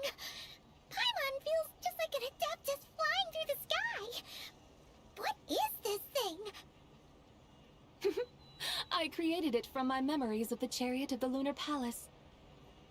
Many years have passed since I last laid eyes upon it, so there may be some discrepancies. Nonetheless, it is functionally much the same. A lunar chariot? Wow! Paimon never imagined she'd get to ride in one! So, Sabai, does that mean you used to work on the moon? Work. That's an interesting way to phrase it, though I suppose you are correct. I was once an angel, a member of a race tasked with guiding humanity. Then, graced by serendipity, I became a moon envoy. Huh? What's a moon envoy? Some kind of super important angel? As you would understand it, a moon envoy is a job title. Any angel, or non-angel, can become a moon envoy. Does that mean you're not the only one? Of course not. Though my memories are still hazy, I vaguely remember some of my colleagues. There was one who liked to take on the form of an ibis. An ibis? Could it be... Can all moon envoys turn into animals? Does it mean Wilma could take that job? She can turn into a deer, and moonchanters are some sort of Luna envoy anyway, right? Moon Chanter? I have no idea what those are. Oh, okay then.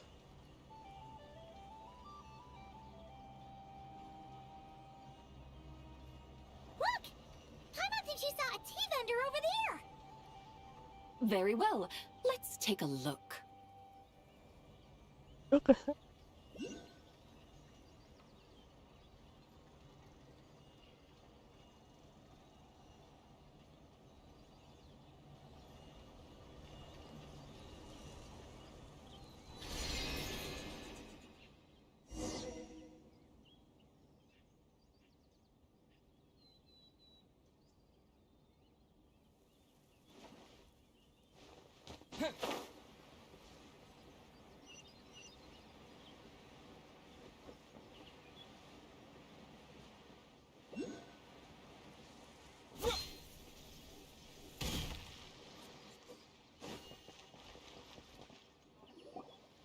Welcome, please have a look around. We only sell teas of the finest quality sourced directly from Chaoying Village. Right now we're offering a special discount for Lantern Rite. Look over there! Discounted tea!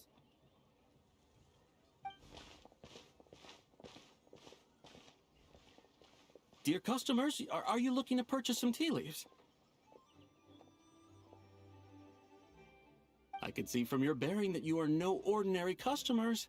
My humble shop has some exquisite teas that should satisfy your more refined tastes. We're not here for quality. We're looking for a discount. A discount? Well, that's a coincidence. Our Sungla tea is on sale right now. A special festive offer. Something about the name of that tea sounds familiar to Paimon. Buy 3 boxes of Sungla tea during the festival to get 10% off. Buy 4, get 20% off. Buy 10, but...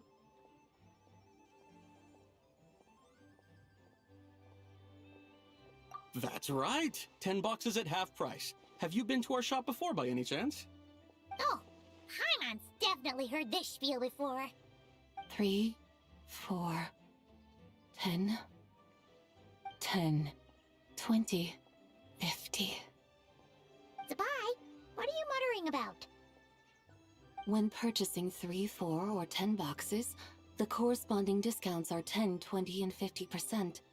The intervals between the two sets of numbers are 1 and 6, and 10 and 30. Look! Her eyes turned blue! That's gotta be a first! If the differences between intervals remain equal, the interval after 6 should be 6 plus the difference between 6 and 1, which is 11. Similarly, after 30, the next interval should be 50. Therefore, extrapolating upward, the next two numbers in each set should be 21 and 100. You're making Paimon's head spin! Those numbers, what do they mean? They mean that if we buy 21 boxes of Sungla tea, we should get a 100% discount! 100% discount? You mean we'll get them for free?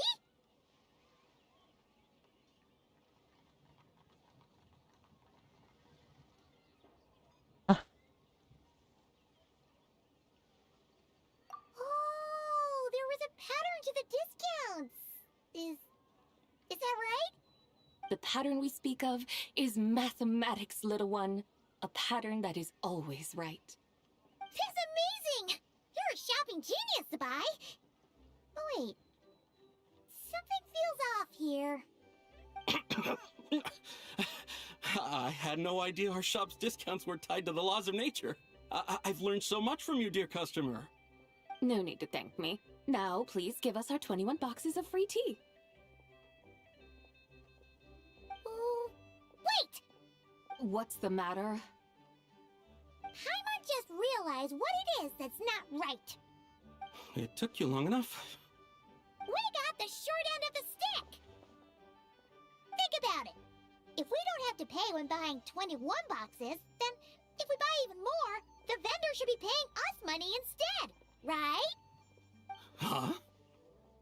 Hey, Zabai, work this one out. If we buy 100 boxes, we'd make loads of money, wouldn't we? It stands to reason. Wait a moment, dear customers. Don't you think you're haggling a little too hard? You are the one dictating the discounts. We're simply extrapolating the numerical patterns within. As such, we are hardly haggling. You have a point.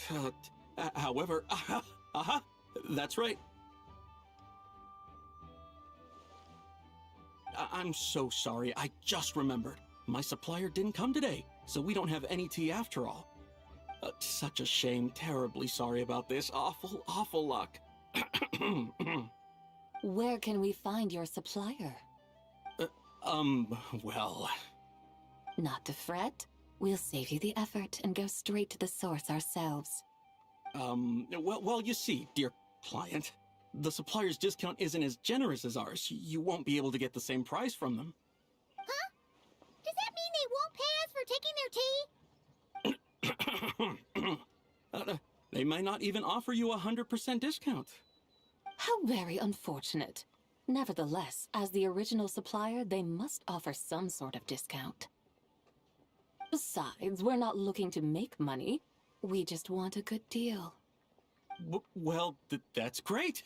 My suppliers are all tea farmers from Chaoying Village. You can go ask around the village, but please don't say I sent you. Do not worry, we appreciate your generosity.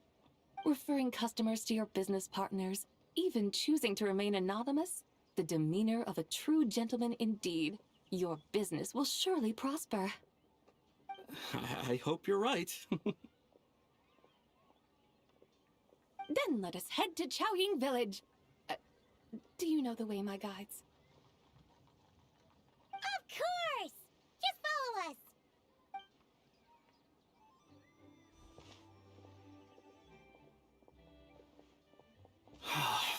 What otherworldly beings were those? Think the...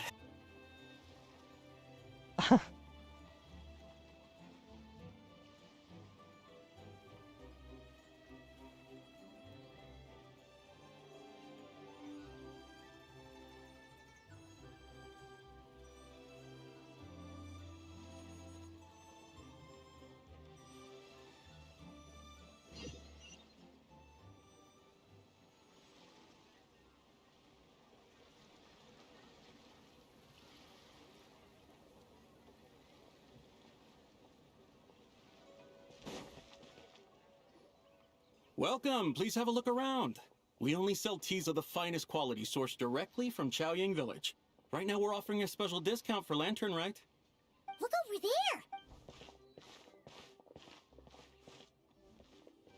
Dear customers, I can see from your bearing that you are... We're not here for quality. Discount? Well, that's a...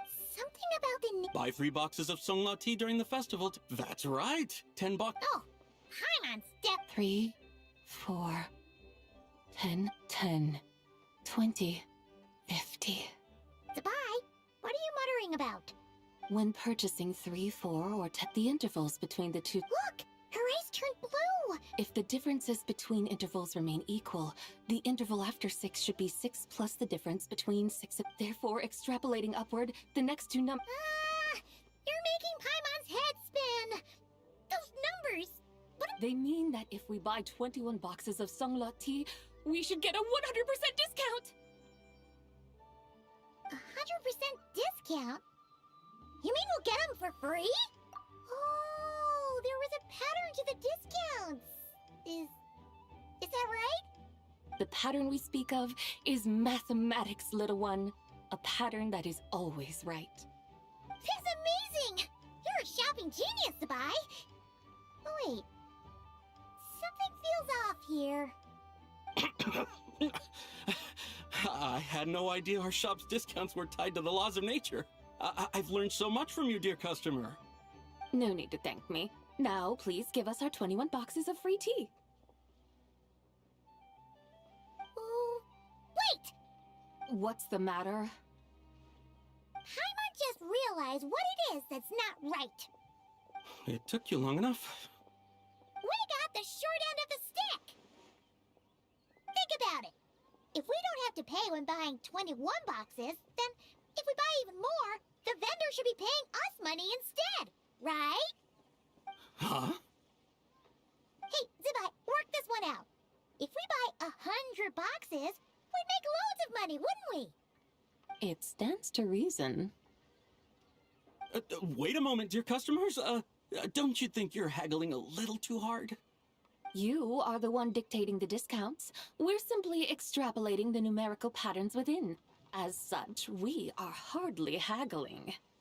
You have a point. However, that's right. I'm so sorry. I just remembered. My supplier didn't come today, so we don't have any tea after all. Such a shame. Terribly sorry about this. Awful, awful luck. Where can we find your supplier? Well... Not to fret. We'll save you the effort and go straight to the source ourselves. Well, you see, dear client, the supplier's discount isn't as generous as ours. You won't be able to get the same price from them. Huh? Does that mean they won't pay us for taking their tea? They might not even offer you 100% discount. How very unfortunate. Nevertheless, as the original supplier, they must offer some sort of discount. Besides, we're not looking to make money. We just want a good deal. Well, that's great. My suppliers are all tea farmers from Chaoying Village. You can go ask around the village, but please don't say I sent you. Do not worry, we appreciate your generosity. Referring customers to your business partners, even choosing to remain anonymous, the demeanor of a true gentleman indeed. Your business will surely prosper. I hope you're right. Then let us head to Chaoying Village. Do you know the way, my guides? Of course! Just follow us!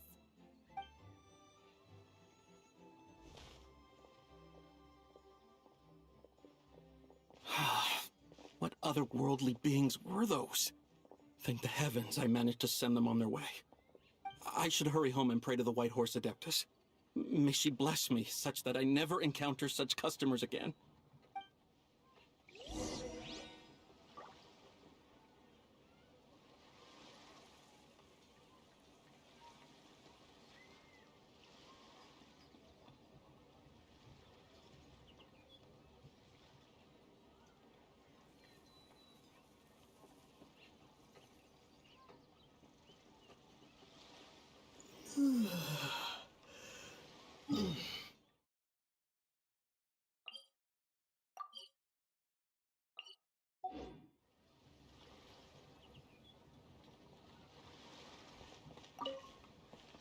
I should hurry home and pray to the White Horse Adeptus. May she bless me such that I never encounter such customers again.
Here we are! Chaoying Village! The mountains and waters are pristine. They embody the beauty of heaven and earth. It's a good-looking place, all right. But it's hard to enjoy the scenery when Paimon can't stop thinking about all that tea-buying Mora we're missing out on. Should fate dictate, Mora will find its way to you sooner or later. Well, Morak certainly finds us often enough. He even sought us out in person this lantern rite. For now, let's look around and see if any tea farmers are selling their crop. We'll be able to see more clearly from up high. Let's take to the sky and enjoy the beautiful scenery while we're at it.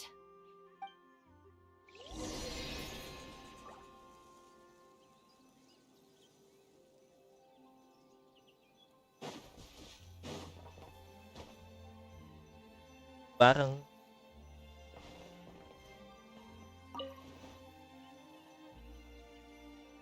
Kaca lagi.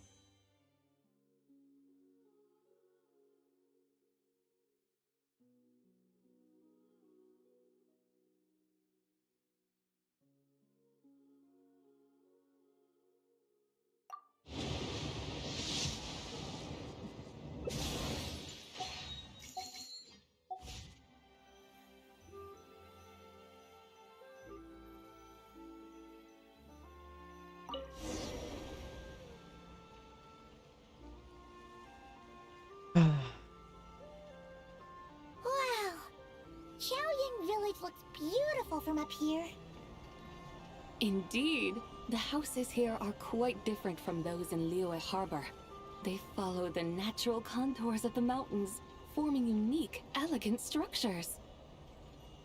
Yeah, it's super beautiful. The white walls and dark tiles frame the emerald waves of the terraced fields, while the curved eaves and tall gateways juxtapose each other with grace. It's almost too beautiful to be true. The crowing of roosters and barking of dogs, the calls of farmers working the fields, a vibrant pastoral chorus overflowing with earthly vitality. Yeah, it's incredibly beautiful, huh? Have you studied the linguistic arts by some chance? Huh? Your vocabulary for beauty seems rather constrained. Paimon knows how to say pretty as well. I see. Now then, let's take a look around and see if we can find any farmers selling tea. Aha. Look! There's someone in that tea field! And they look kind of familiar. Wait, is that Lu Xiangxiang? And who is that? Oh, you'll remember her once you see her up close.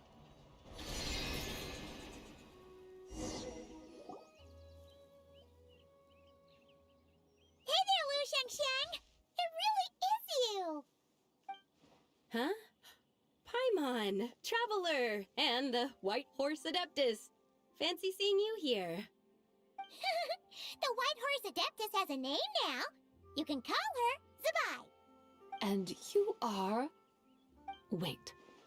I remember now, you're... Don't say anything about food poisoning or fish. You're... the young lady who wanted to rise above the rest, are you not? Yes, that's me, but I'm in a bit of a state right now. At best, I can say I've fallen below them. Fallen below them? What happened? Like I said the last time we met, I'm being punished according to family rules. My father, mother, grandfather, grandmother, other grandfather, other grandmother. Oh, that's a lot of family members. Yeah, and on the night of Lantern Rite, they held a family meeting to discuss my situation. So, they do care about you. There's no doubt they care. But they think that since I caused all that trouble in Liyue Harbor, it shows I can't be trusted on my own. They decided to ground me. Ground you? Yeah, though they're not confining me to my room. Instead, I have to personally nurture a tea seedling until it grows big enough to be sold at market. Aw, a tiny little tea baby. Do they want you to experience what it's like to be a parent? It's supposed to cultivate my character and temperament. They say this will help me calm down and reflect on my issues. What happened in Liyue Harbor really wasn't your fault. Oh well, at least this punishment doesn't sound too harsh. So, How long will it take for the little tea baby to grow? Actually, I don't know. I've never grown a tea tree before. It usually takes 2 or 3 years. 2 or 3 years? Yes, the tea in this garden requires 2 or 3 years to mature. That long? Sabai, you're not making this up, are you? How do you know so much about growing tea? When the plants thrive and grow, that is the meaning of my name. I can tell at a glance when their season of ripening will come. Do I really have to waste 2 or 3 years here? Why is this happening to me? I'd only just found my direction in life.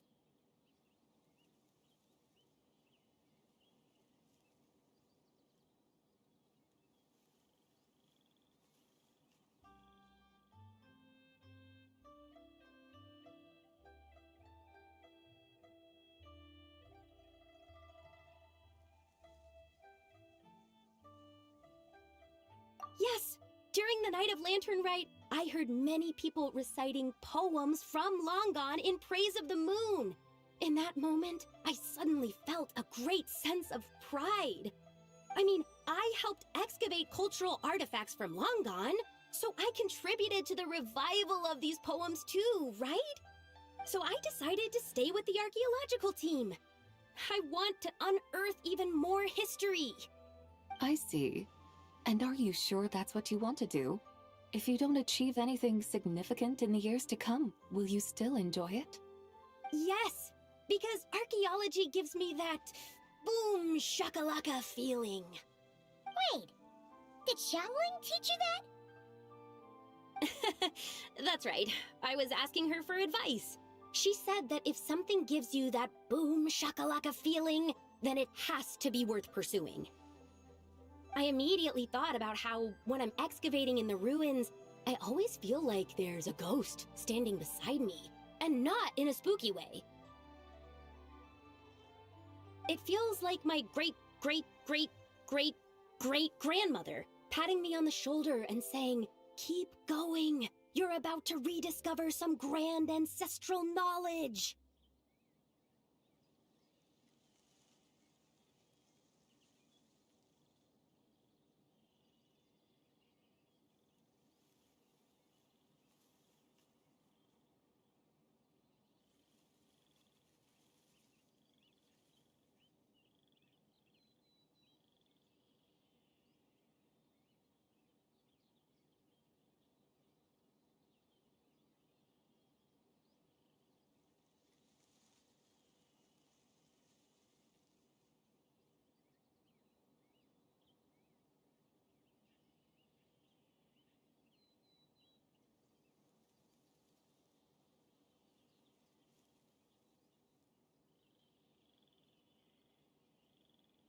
Right? It feels like I've made some kind of connection with my ancestors.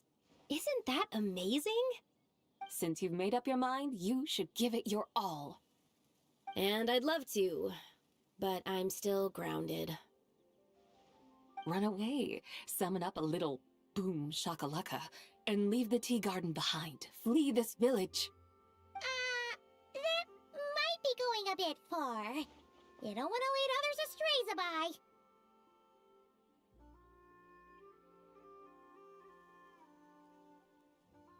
Yeah! Tell them about your great-great-great-great-great-grandmother.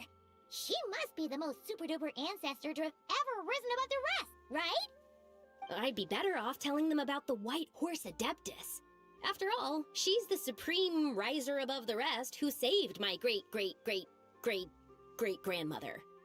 Then it's settled. Tell your family that your decision has my blessing. Thank you, Tsubai, but I don't think cosplay is going to work on them. They won't listen. They don't need to listen. You need only follow the rules they've set out for you. What do you mean? As I'm sure you know, some ancient texts refer to the White Horse Adeptus as the Daughter of Time. My family history contains such records, but what of it? If the White Horse Adeptus were to manipulate time to make your tea seedling grow overnight, then you'd be free, correct? Is that how it works? If the White Horse Adeptus were to really get involved, my grandfather would let me leave right away. But who really believes that she'd show up and help? It's not as if you have any other options. Why not try calling out for help? It won't cost you any more. Guess I might as well. I've got no better ideas anyway. White Horse Adeptus, if you can hear me, please save me from my predicament.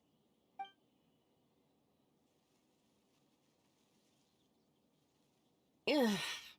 Nothing happened, as expected.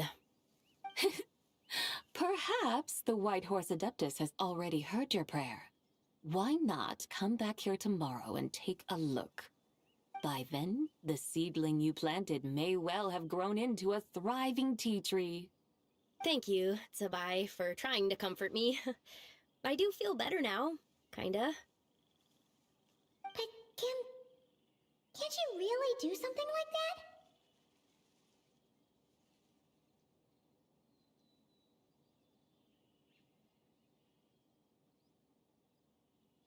Oh, it's getting late. Why don't you all stay at my house tonight? My family may be strict with me, but they're always welcoming to guests. That sounds great! Let's get some sleep and then come back here tomorrow to see if our tea baby has grown.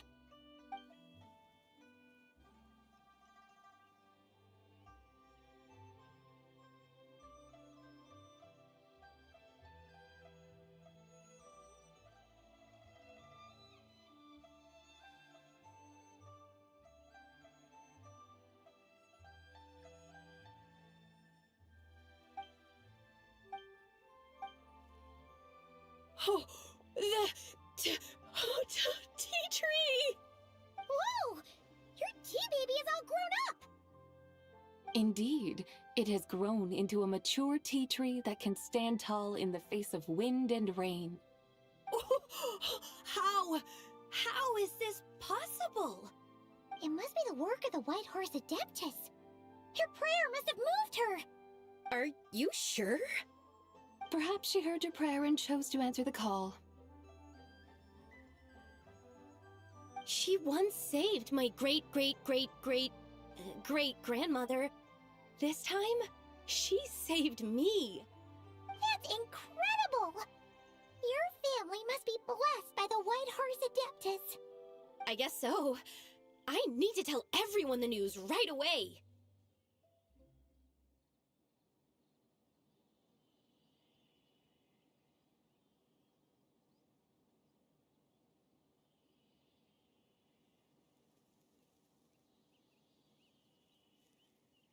They'd better. Since this is the will of the White Horse Adeptus, I don't see how they could object. Go, and if you run into any more trouble, call out to the White Horse Adeptus just like yesterday. Thank you so much. Paimon really thought you were going to use Adeptal energy to make the tea baby grow, Zabai. When an Adeptus exerts effort, consuming their energy, is that not using Adeptal energy?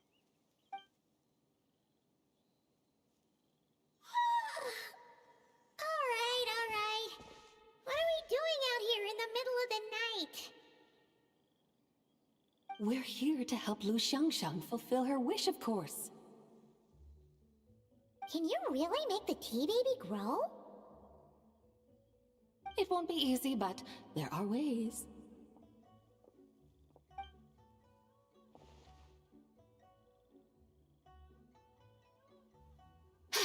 There, it's grown. Hey! You just transplanted a tea tree from over there! So, there's a mature tea tree here now, yes?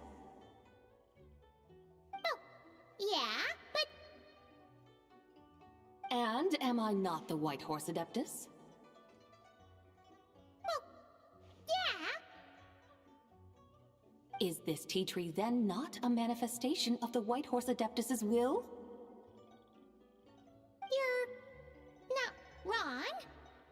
Then again, there's something not quite right about this. Maybe this will become from another mystical Adepti tale recorded in their family history. That would be marvelous. Paimon thinks so too. Hey, Traveler! Sabai seems to be doing much better now, don't you think?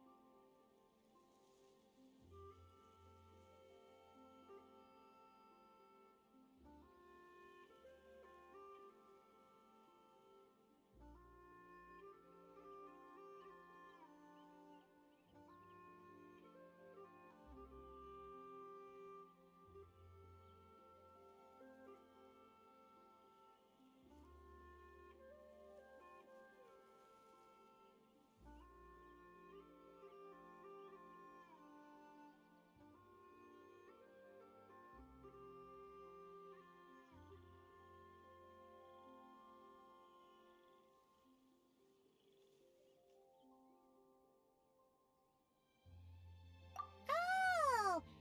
Paimon bets that's why Zhongli chose to send her on this errand.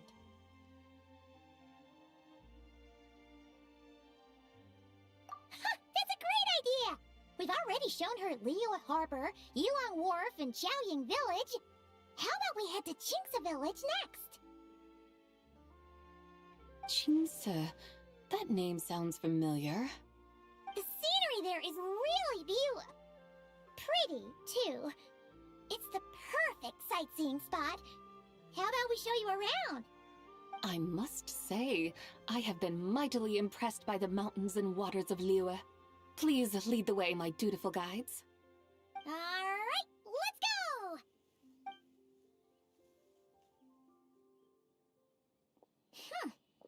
Paimon can't help feeling like we've forgotten something. Pay it no mind. I've already forgotten more than you will ever know.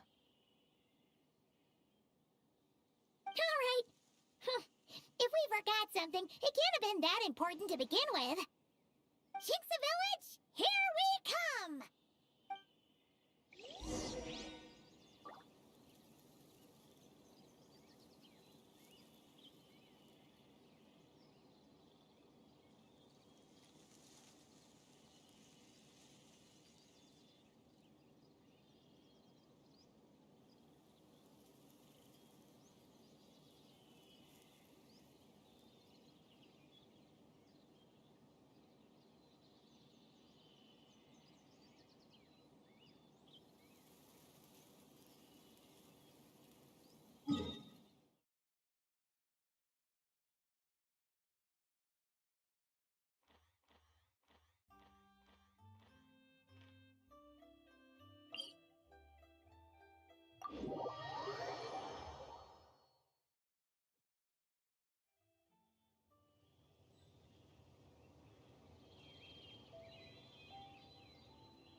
We should plant cucumbers.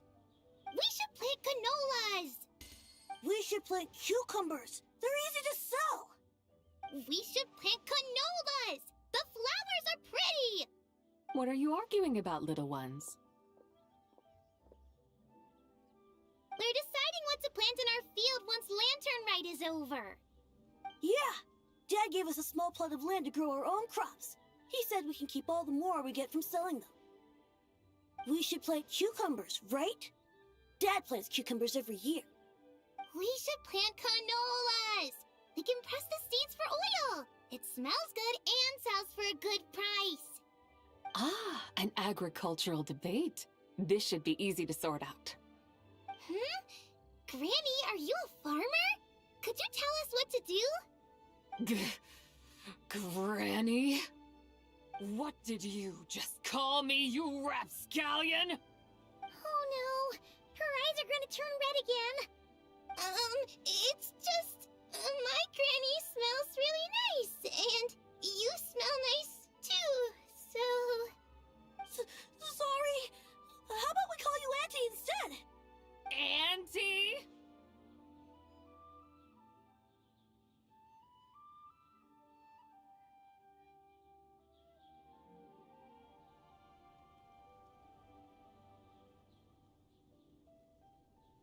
Oh, all right.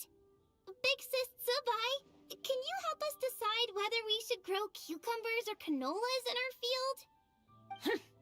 You little rascals! Using priceless land like this just for cucumbers and canolas? What a waste of heaven's gifts! Huh? What should we plant instead? With the coming of spring, when all things awaken, the field should be sown with the 5 grains. What are those? The 5 grains are life's staples, the heart of the people's table. I notice the people here mostly eat rice, so that is where you should begin. Based on the local climate and soil, seedlings planted in mid to late spring should produce mature grain within 2 or 3 months. When autumn comes, you can plant a second crop, with time still to harvest it before the first frost. The rice you harvest can be sold at market or kept in your stores. It's a far better choice than cucumbers or canolas. Oh, but Big Sister Zubai, I like canolas. That's no issue. It is unsuitable for continuous cropping in any case. You can rotate it with rice to maximize your yields. After the second rice harvest, around wintertime will be the perfect opportunity to sow their seeds. And when they mature in mid to late spring, you shall be just in time to sow the first rice crop of the year in turn. This way, your field will sustain balance, rice and canola in a harmonious cycle. Wow, that means we'll have crops to harvest all year round. Wait a minute! If rice and canola take up the whole year, what about my cucumbers? A firefly dares rival the brilliance of the moon? In what twisted universe should cucumbers vie for land with rice? Big Sis Zubai, you're going to hurt Lil Bee's feelings. Auntie hates cucumbers.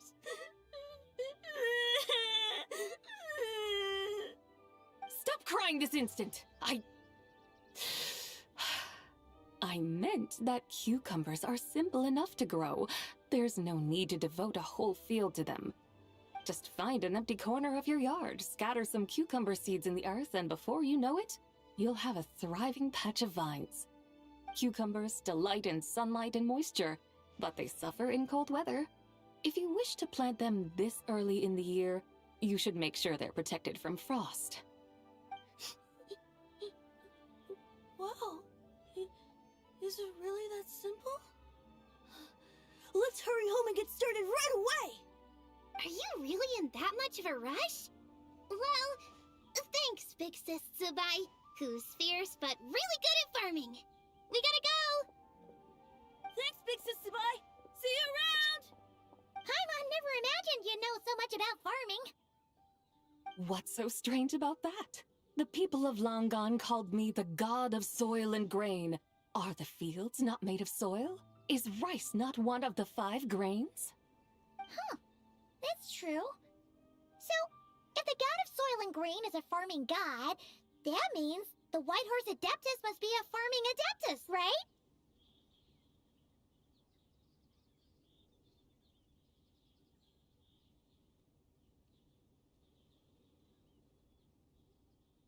Of course the god of farming is down to earth. Mind your tongue, impertinent child. How dare you diminish the lofty bearing of an adeptus? Hey! You're the one who said the god of soil and grain is all about farming. Enough! It's time for us to take to the skies once more. Join me now. Witness the majesty of mountain, water, and field, and broaden your horizons.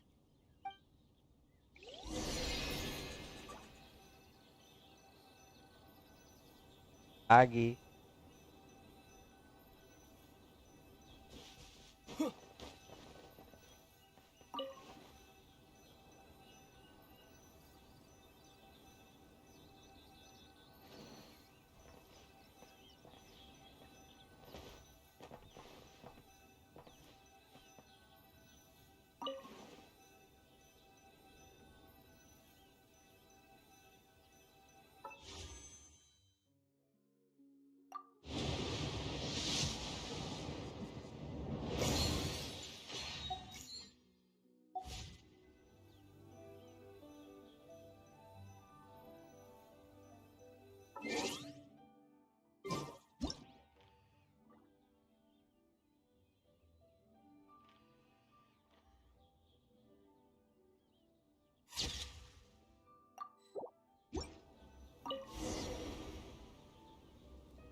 Wow! The terraces look so pretty from up here. The mountains tower like pagodas, the hills coiling at their feet like shells. Layers built upon layers, rising and falling in harmony. A truly unique and mesmerizing sight. Thinking about it, you have a special connection to this place, you know. A special connection? Yeah! There's a local legend about a white horse leaping from a pure spring to follow Rex Lapis into battle. Don't you remember? You must have been living in seclusion around here. That does sound somewhat familiar. Oh, and if we keep going up this way, we'll reach a super duper spooky spot. You might have a connection to that place too. There's an ancient array that seals away the remains of a fallen god. A god's remains? Yeah! The people of Liyue turned that story into an opera called The Sanctification of Tao Do. Does that ring any bells? Tao Do. Huh. The 7 and 8 gates array. That's right, that's right! You do remember! Puna, the god of the underworld, who could pacify the forces of life and death. Huh? So, Tao Do had another name? Let's go take a look.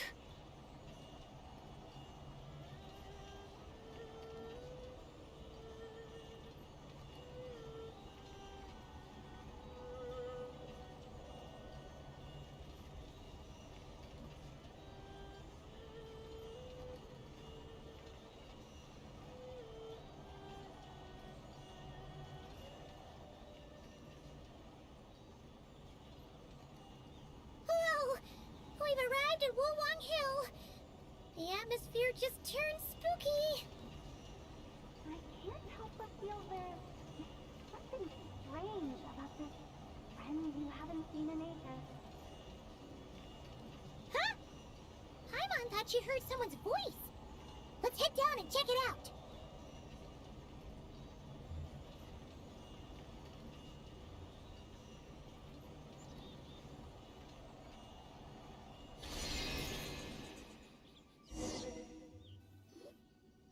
I can't help but feel there's something strange about this friend you haven't seen in ages. Strange? Whatever do you mean? Her strangeness defies description. This Miss Zabai is a full-blown enigma, don't you think?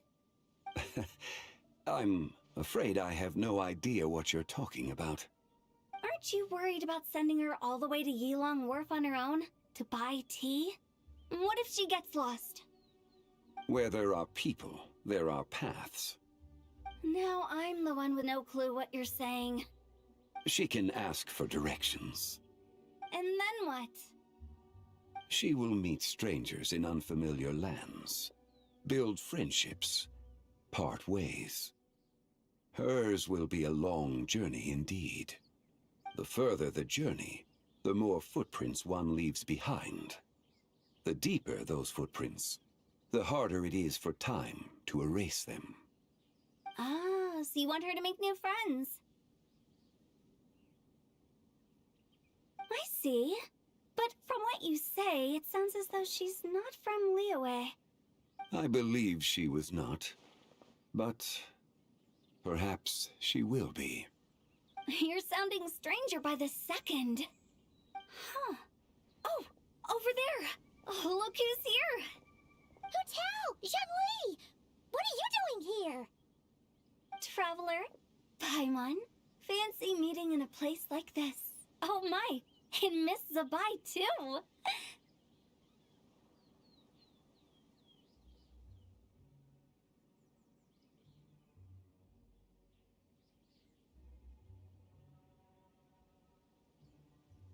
Sounds like fate to me. We were taking Zabai to buy some tea from Yulong Wharf. Zhongli sent her there, though she didn't even know the way, and... Oh, drat! We forgot the tea! Oh, Paimon knew we were forgetting something!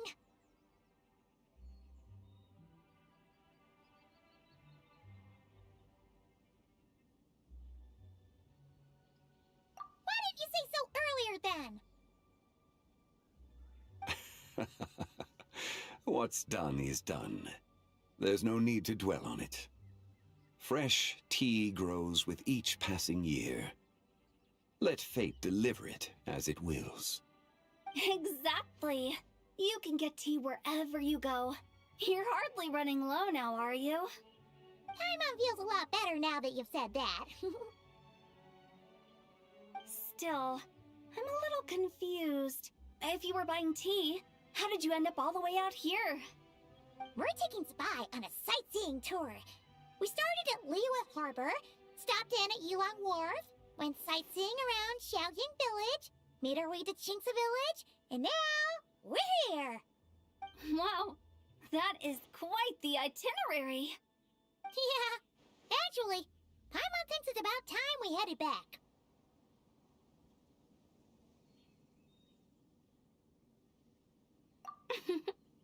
I'm here to pay my respects to my ancestors. My dear consultant kindly agreed to join me. It is Lantern Rite, after all. Adepti and ancestors should be venerated alike. Ancestors? Wait, could you be? Are you heir to the Wu-Wong kid? Or perhaps the lone butterfly of the Crimson Flame? Whoa, have you got all your memories back?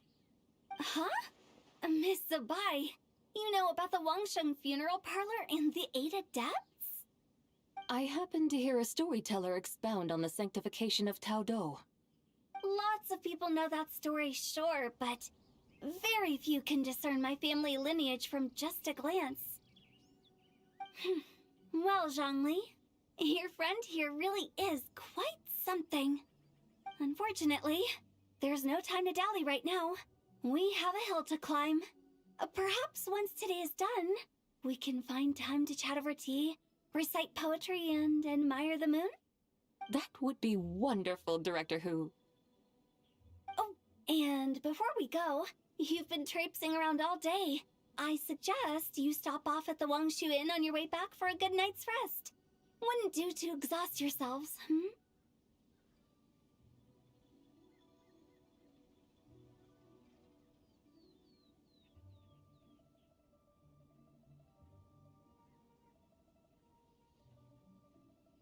Don't mention it. All right, we'll take our leave now. See you later. Hotel's so thoughtful. Why don't we follow her advice and stay at the Wangshu Inn tonight? Zabai, you can see the whole of Dihua Marsh from up there. The view's amazing. Plus, you can sample Smiley Yinxiao's cooking. Wangshu. An intriguing name. It couldn't hurt to check it out.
towering structure Wangshu Inn.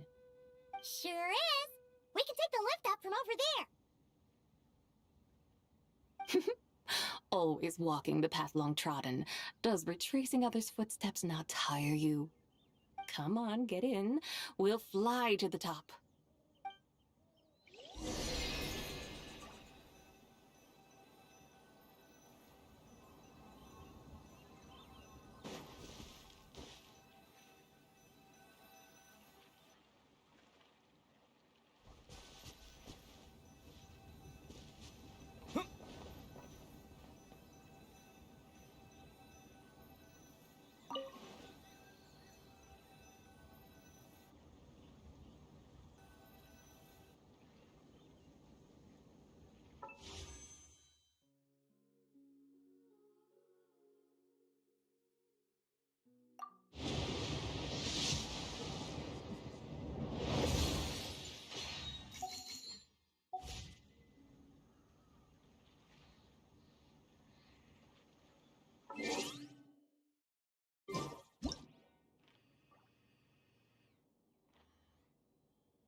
Are we really going to fly up to Wangshu Inn? Isn't that a bit showy? All the guests are going to see us. Is that a bad thing? To be able to witness an Adeptus. This will surely add to the inn's appeal, not to mention the room prices. The owner will thank us. You seem to really like showing off your powers. This inn's architecture is incredible, and the surrounding countryside radiates a picturesque charm. No wonder the new proprietor of the Baiju guest house thinks he can't compete and has decided to change his own establishment's name. The new proprietor? Ah, you mean Lu Shengsheng's dad. So you know about that, too. Personally, Paimon thinks he should go with something like Rex's Rest. That's a contender's name if Paimon's ever heard one.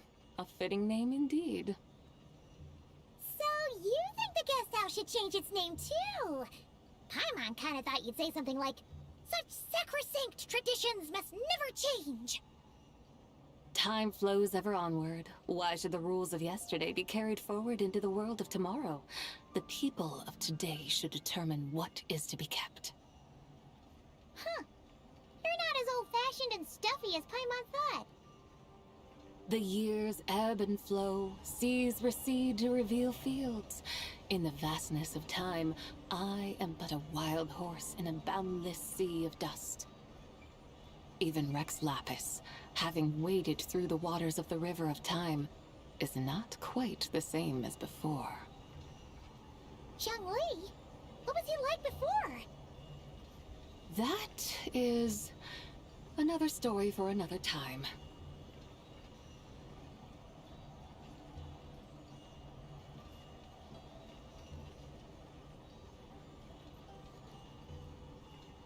We have arrived.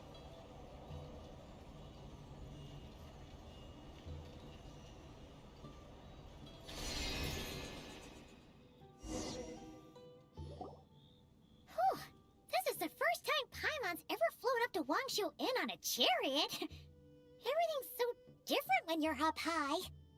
Wangshu. Like moon lanterns and shell lanterns. Might it all be a coincidence? What's a coincidence? Do you not know what Wangshu means?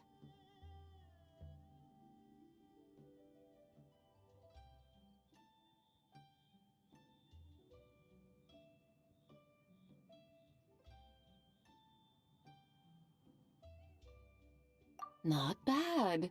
You're clearly much sharper than your diminutive companion. Wangshu can refer to the moon, but its original meaning is actually...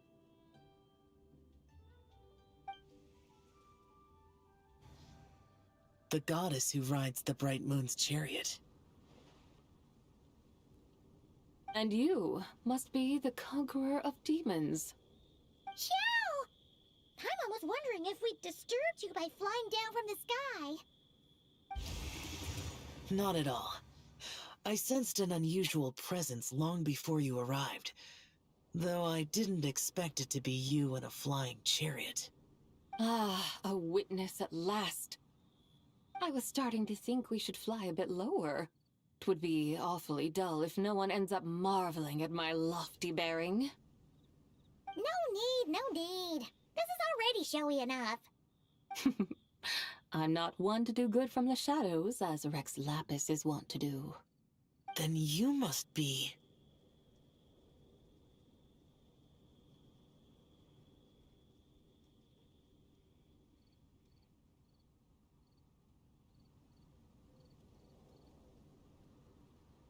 Nay, I'm only cosplaying as the White Horse Adeptus, in truth. Cosplaying? What's that?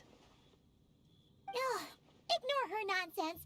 She's a genuine article. The one and only, completely authentic White Horse Adeptus.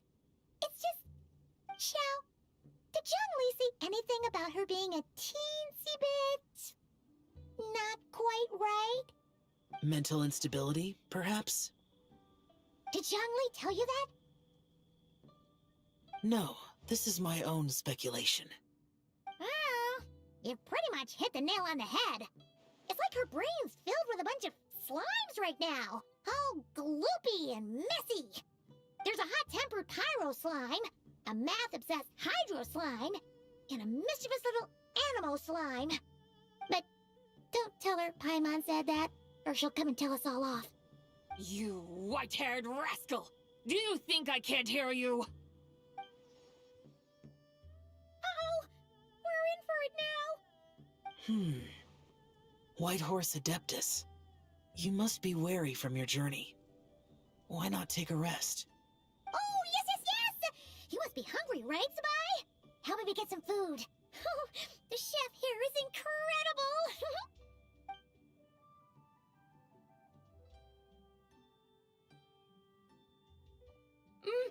It's so hot! So spicy! Are you okay? Do you want Paimon to get you some water? Don't worry about me. I just need to pace myself.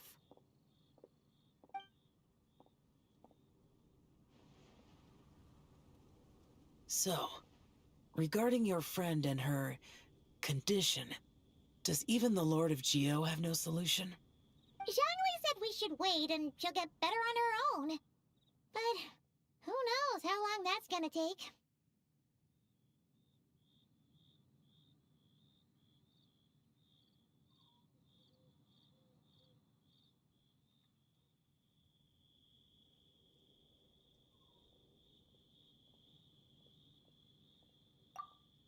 Is that why her personalities change so easily? Paimon thinks that has something to do with her 3 deadly selves. Zhongli told us that the deadly selves are impure, affecting living things that get too close. The White Horse Adeptus's remnant spirit was attached to the deadly selves for a long time.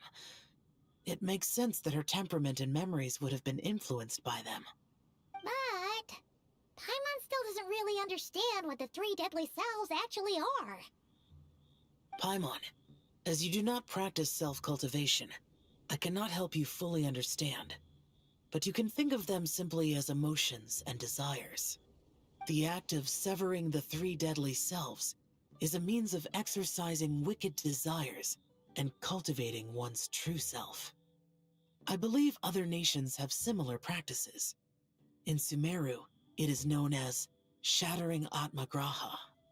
Oh, so it's about emotions, desires, and attachments, that sort of thing. It includes those. I wonder, does she still remember what happened in the past? Some of it, but right now, it's like she was suddenly awakened. Like she's still half dreaming. The half that's still dreaming might remember things, but the half that's awake doesn't quite get it. Conqueror of demons, are you looking to learn about Rex Lapis's past from me? You are an old friend of his, so please, call me by my name. But Conqueror of Demons sounds so much more imposing.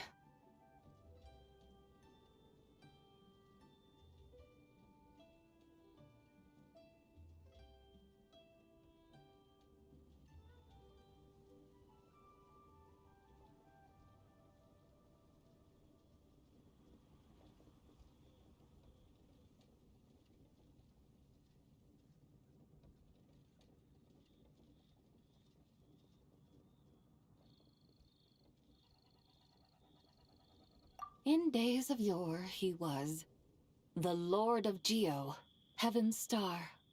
Huh? You said the same thing the day you came back! But what does it mean? I'm afraid I can't remember. Hey! Did you really forget? Or are you just pretending so you don't have to tell? Why not ask Rex Lapis himself? Whether I've forgotten might be up for debate, but I am certain he remembers. He must have his reasons for not raising the past, and you likely have similar concerns. I shouldn't have asked. An answer that suits your style, General Elatis. Now that we're on the subject, though, I suddenly remembered something. Which is? In the distant past, there was a feast, which I attended. I faintly recall the Lord of Geo also being present that day. Oh! And then? What happened? Among the dishes served, there was one that could be found in every household throughout Langan at the start of spring. A dish called Flavor of Spring. I suddenly remembered the recipe for this dish. Is that it? Yes! Since it's lantern right here in Liyue, why don't I make some for you to try? That sounds good.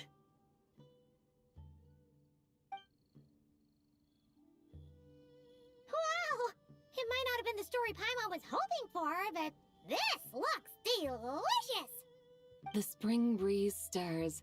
Now is the perfect time to savor this dish. My dutiful guides have gone to great trouble to show me around Liyue. And even the Conqueror of Demons has graced us with his presence. I feel deeply honored. This Flavor of Spring is my way of expressing my gratitude. There's no need for such grand words.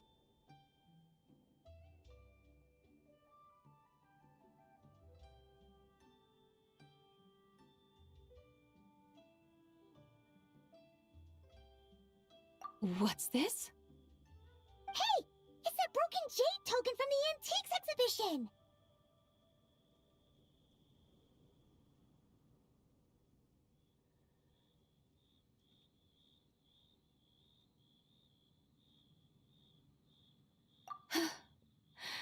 Indeed. This was once an Adepto treasure of mine. I'm amazed it ended up in your hands. Alas, it serves little purpose now in its fractured state. Please, keep it as a memento. Oh, that's a shame. Can't we fix it? This is the way of the world. Once jade is broken, it can never be made whole.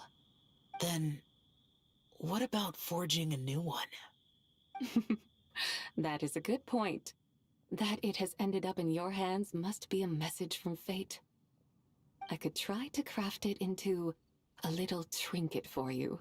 One that might prove useful on your journey. Ooh, what sort of trinket? It's just a passing thought, one that will require the right opportunity. I'll think about it more when the time comes.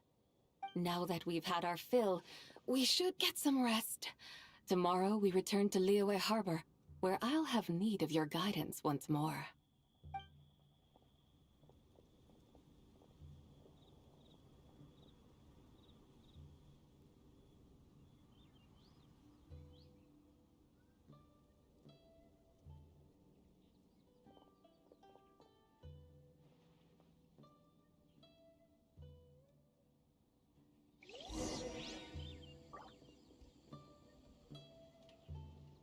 Howdy.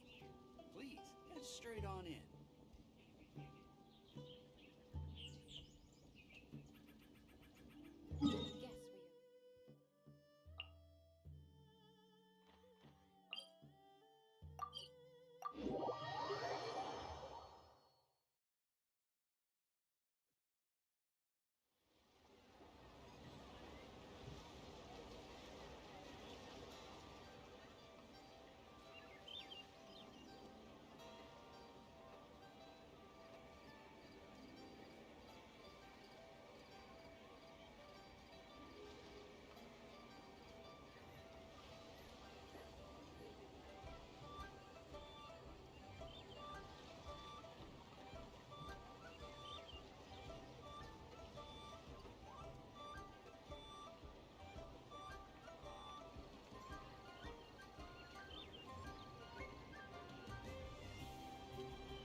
Chi-Chi, the lantern ride is almost over.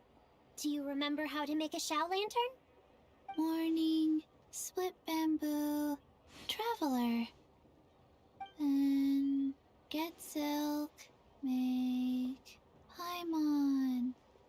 You've got it all mixed up again. They're here again. Yow Yow! Looking good in that new outfit, huh? Hey, it's Paimon! Dr. Baiju gave this to me as a gift. How does it suit me?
Thank you. Wow! What happened for Baiju to suddenly give you a brand new outfit, Yao Yao? Dr. Baiju is thanking Yao Yao for teaching me to make Shao lanterns. Chi-Chi and I were just playing together. Dr. Baiju's too kind. Oh, yeah, take a look at this. Dr. Baiju gave me these clothes, but it was Chi-Chi who wove this little basket. Wow! It's beautiful! When did you become so good with your hands, Chi-Chi? I learned to make Shao lanterns, thanks to Yao Yao. I also made a wish. What do I always say? The White Horse Adeptus answers prayers. Come, help this old man make an offering in thanks. Huh? Mr. Liu? What did you pray for? For my idiot son to finally come to his senses and not change Baiju Guest House's name, which he has. Huh? He's keeping the old name? Listen to this. My granddaughter planted a tea seedling in our village just a few days ago. She made a prayer to the White Horse Adeptus to help it grow. Overnight, her seedling flourished into a mature tea tree. Oh, that sure does sound like a miracle. Could the White Horse Adeptus really have helped it grow? Of course she did. Oh, White Horse Adeptus, how blessed is our family over whom you keep watch. Truly, this is an extraordinary miracle. You must record it in your family history without delay. Of course. Huh? Is that you, Miss Zabai? Indeed. I have a long-term booking at your guest house. Yes, I recall. Mr. Zhongli said to charge your expenses to the Wangsheng funeral parlor, if I remember correctly. That's Young Li. Always making trouble for poor Hu Tao. I noticed when you were here last that you bear a striking resemblance to the pictures of the White Horse Adeptus in my family history. You both have golden eyes. Perhaps fate has had a hand in our meeting. And a glad meeting it is, Miss Zabai. Now why don't I gift you some tea from my garden to celebrate this encounter? We grow Sunghua tea there, and it has quite the reputation throughout Yilong Wharf. I hope you will accept it. Oh! Sunghua, buy 10 boxes, get half off teas, back on the menu. Buy 10 boxes, get half off? Don't be silly. This is a gift. It's free. Woohoo! Nice! Thank you so much, Boss Liu. There's no need to thank me. You're a visitor from out of town, which makes you an honored guest. Make yourself at home. Lantern Rite may have ended, but the streets are still bustling with activity. Make sure to take everything in. meet some new friends, and enjoy your time here. And that goes for you kids as well. Happy Lantern Rite. Got it, Mr. Lou. Happy... Lantern Rite. Yeah! Happy Lantern Rite, everyone! Happy Lantern Rite indeed.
Of interesting gadgets, all from my time.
Going somewhere? Let's move. Feel my blade! Load of this! The perfect distance! Let's move. Have a load of this! Finally, Have a load of this! Let's move. Have a load of this! Let's move. Have a load of this! Let's move. Have a load of this! Let's move. Cook this through.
Let's move. Roast and fry. Have a load of this. Let's move. No, you're not going anywhere. This one's well done. Have a load of this.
anywhere.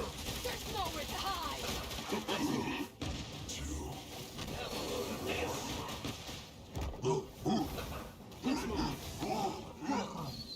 Run while you still can. There's nowhere to hide. Let's move.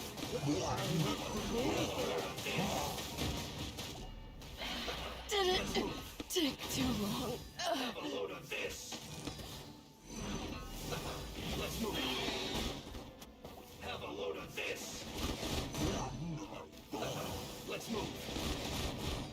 Have a load of this. Let's move. Have a load of this. Let's move. This was well done. You're pretty sharp. Have a load of this. Let's move.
Frozen is set.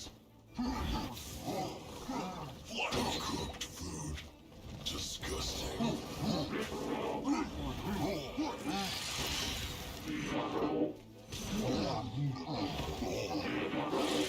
You're not going anywhere.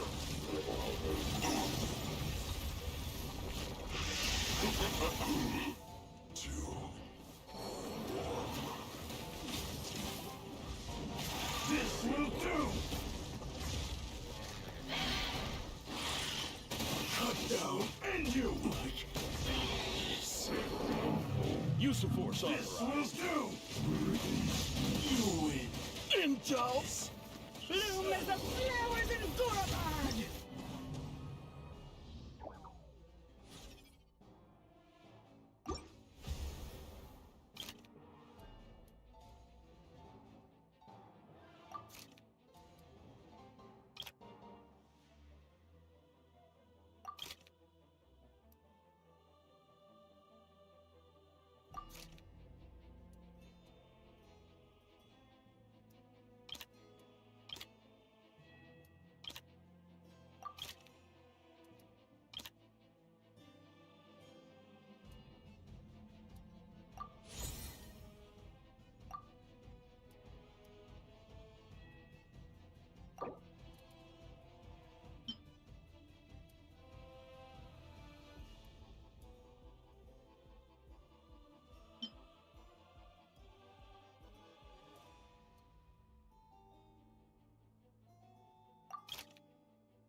Use of force authorized.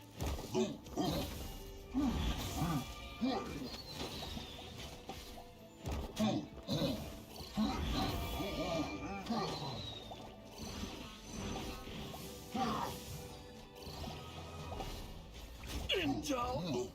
Send. No, you're not going anywhere. Cooked food. Disgusting.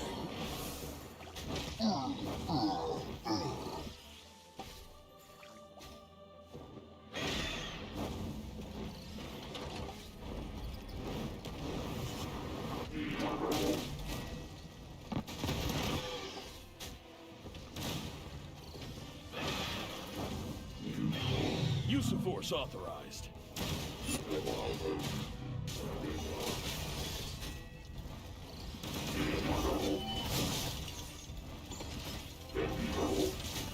Intel! Send.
going somewhere?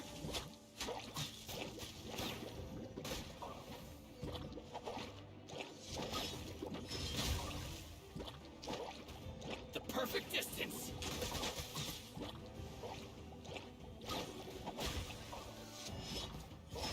To the ferry.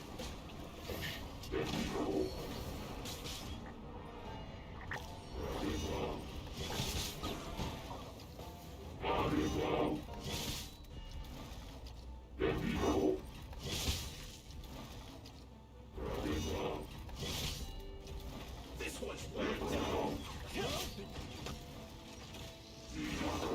Let's move. Have a load of this. Let's move.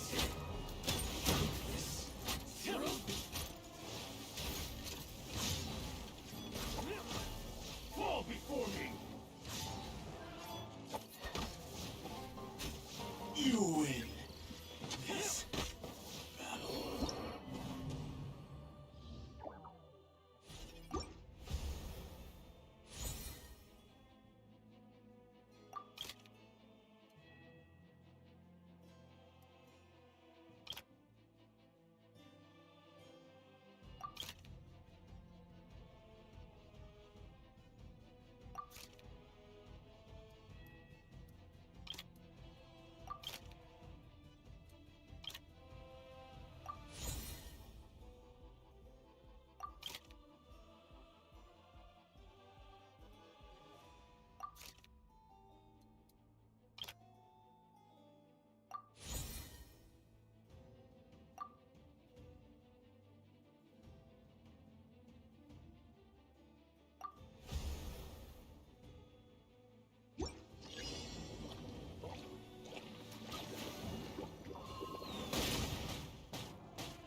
Keep it real.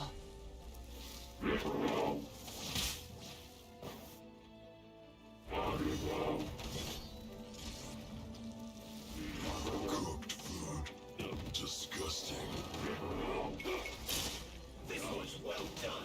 Was it done? Was it done? Let's move. Have a load of this. Let's move.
smooth.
Good morning.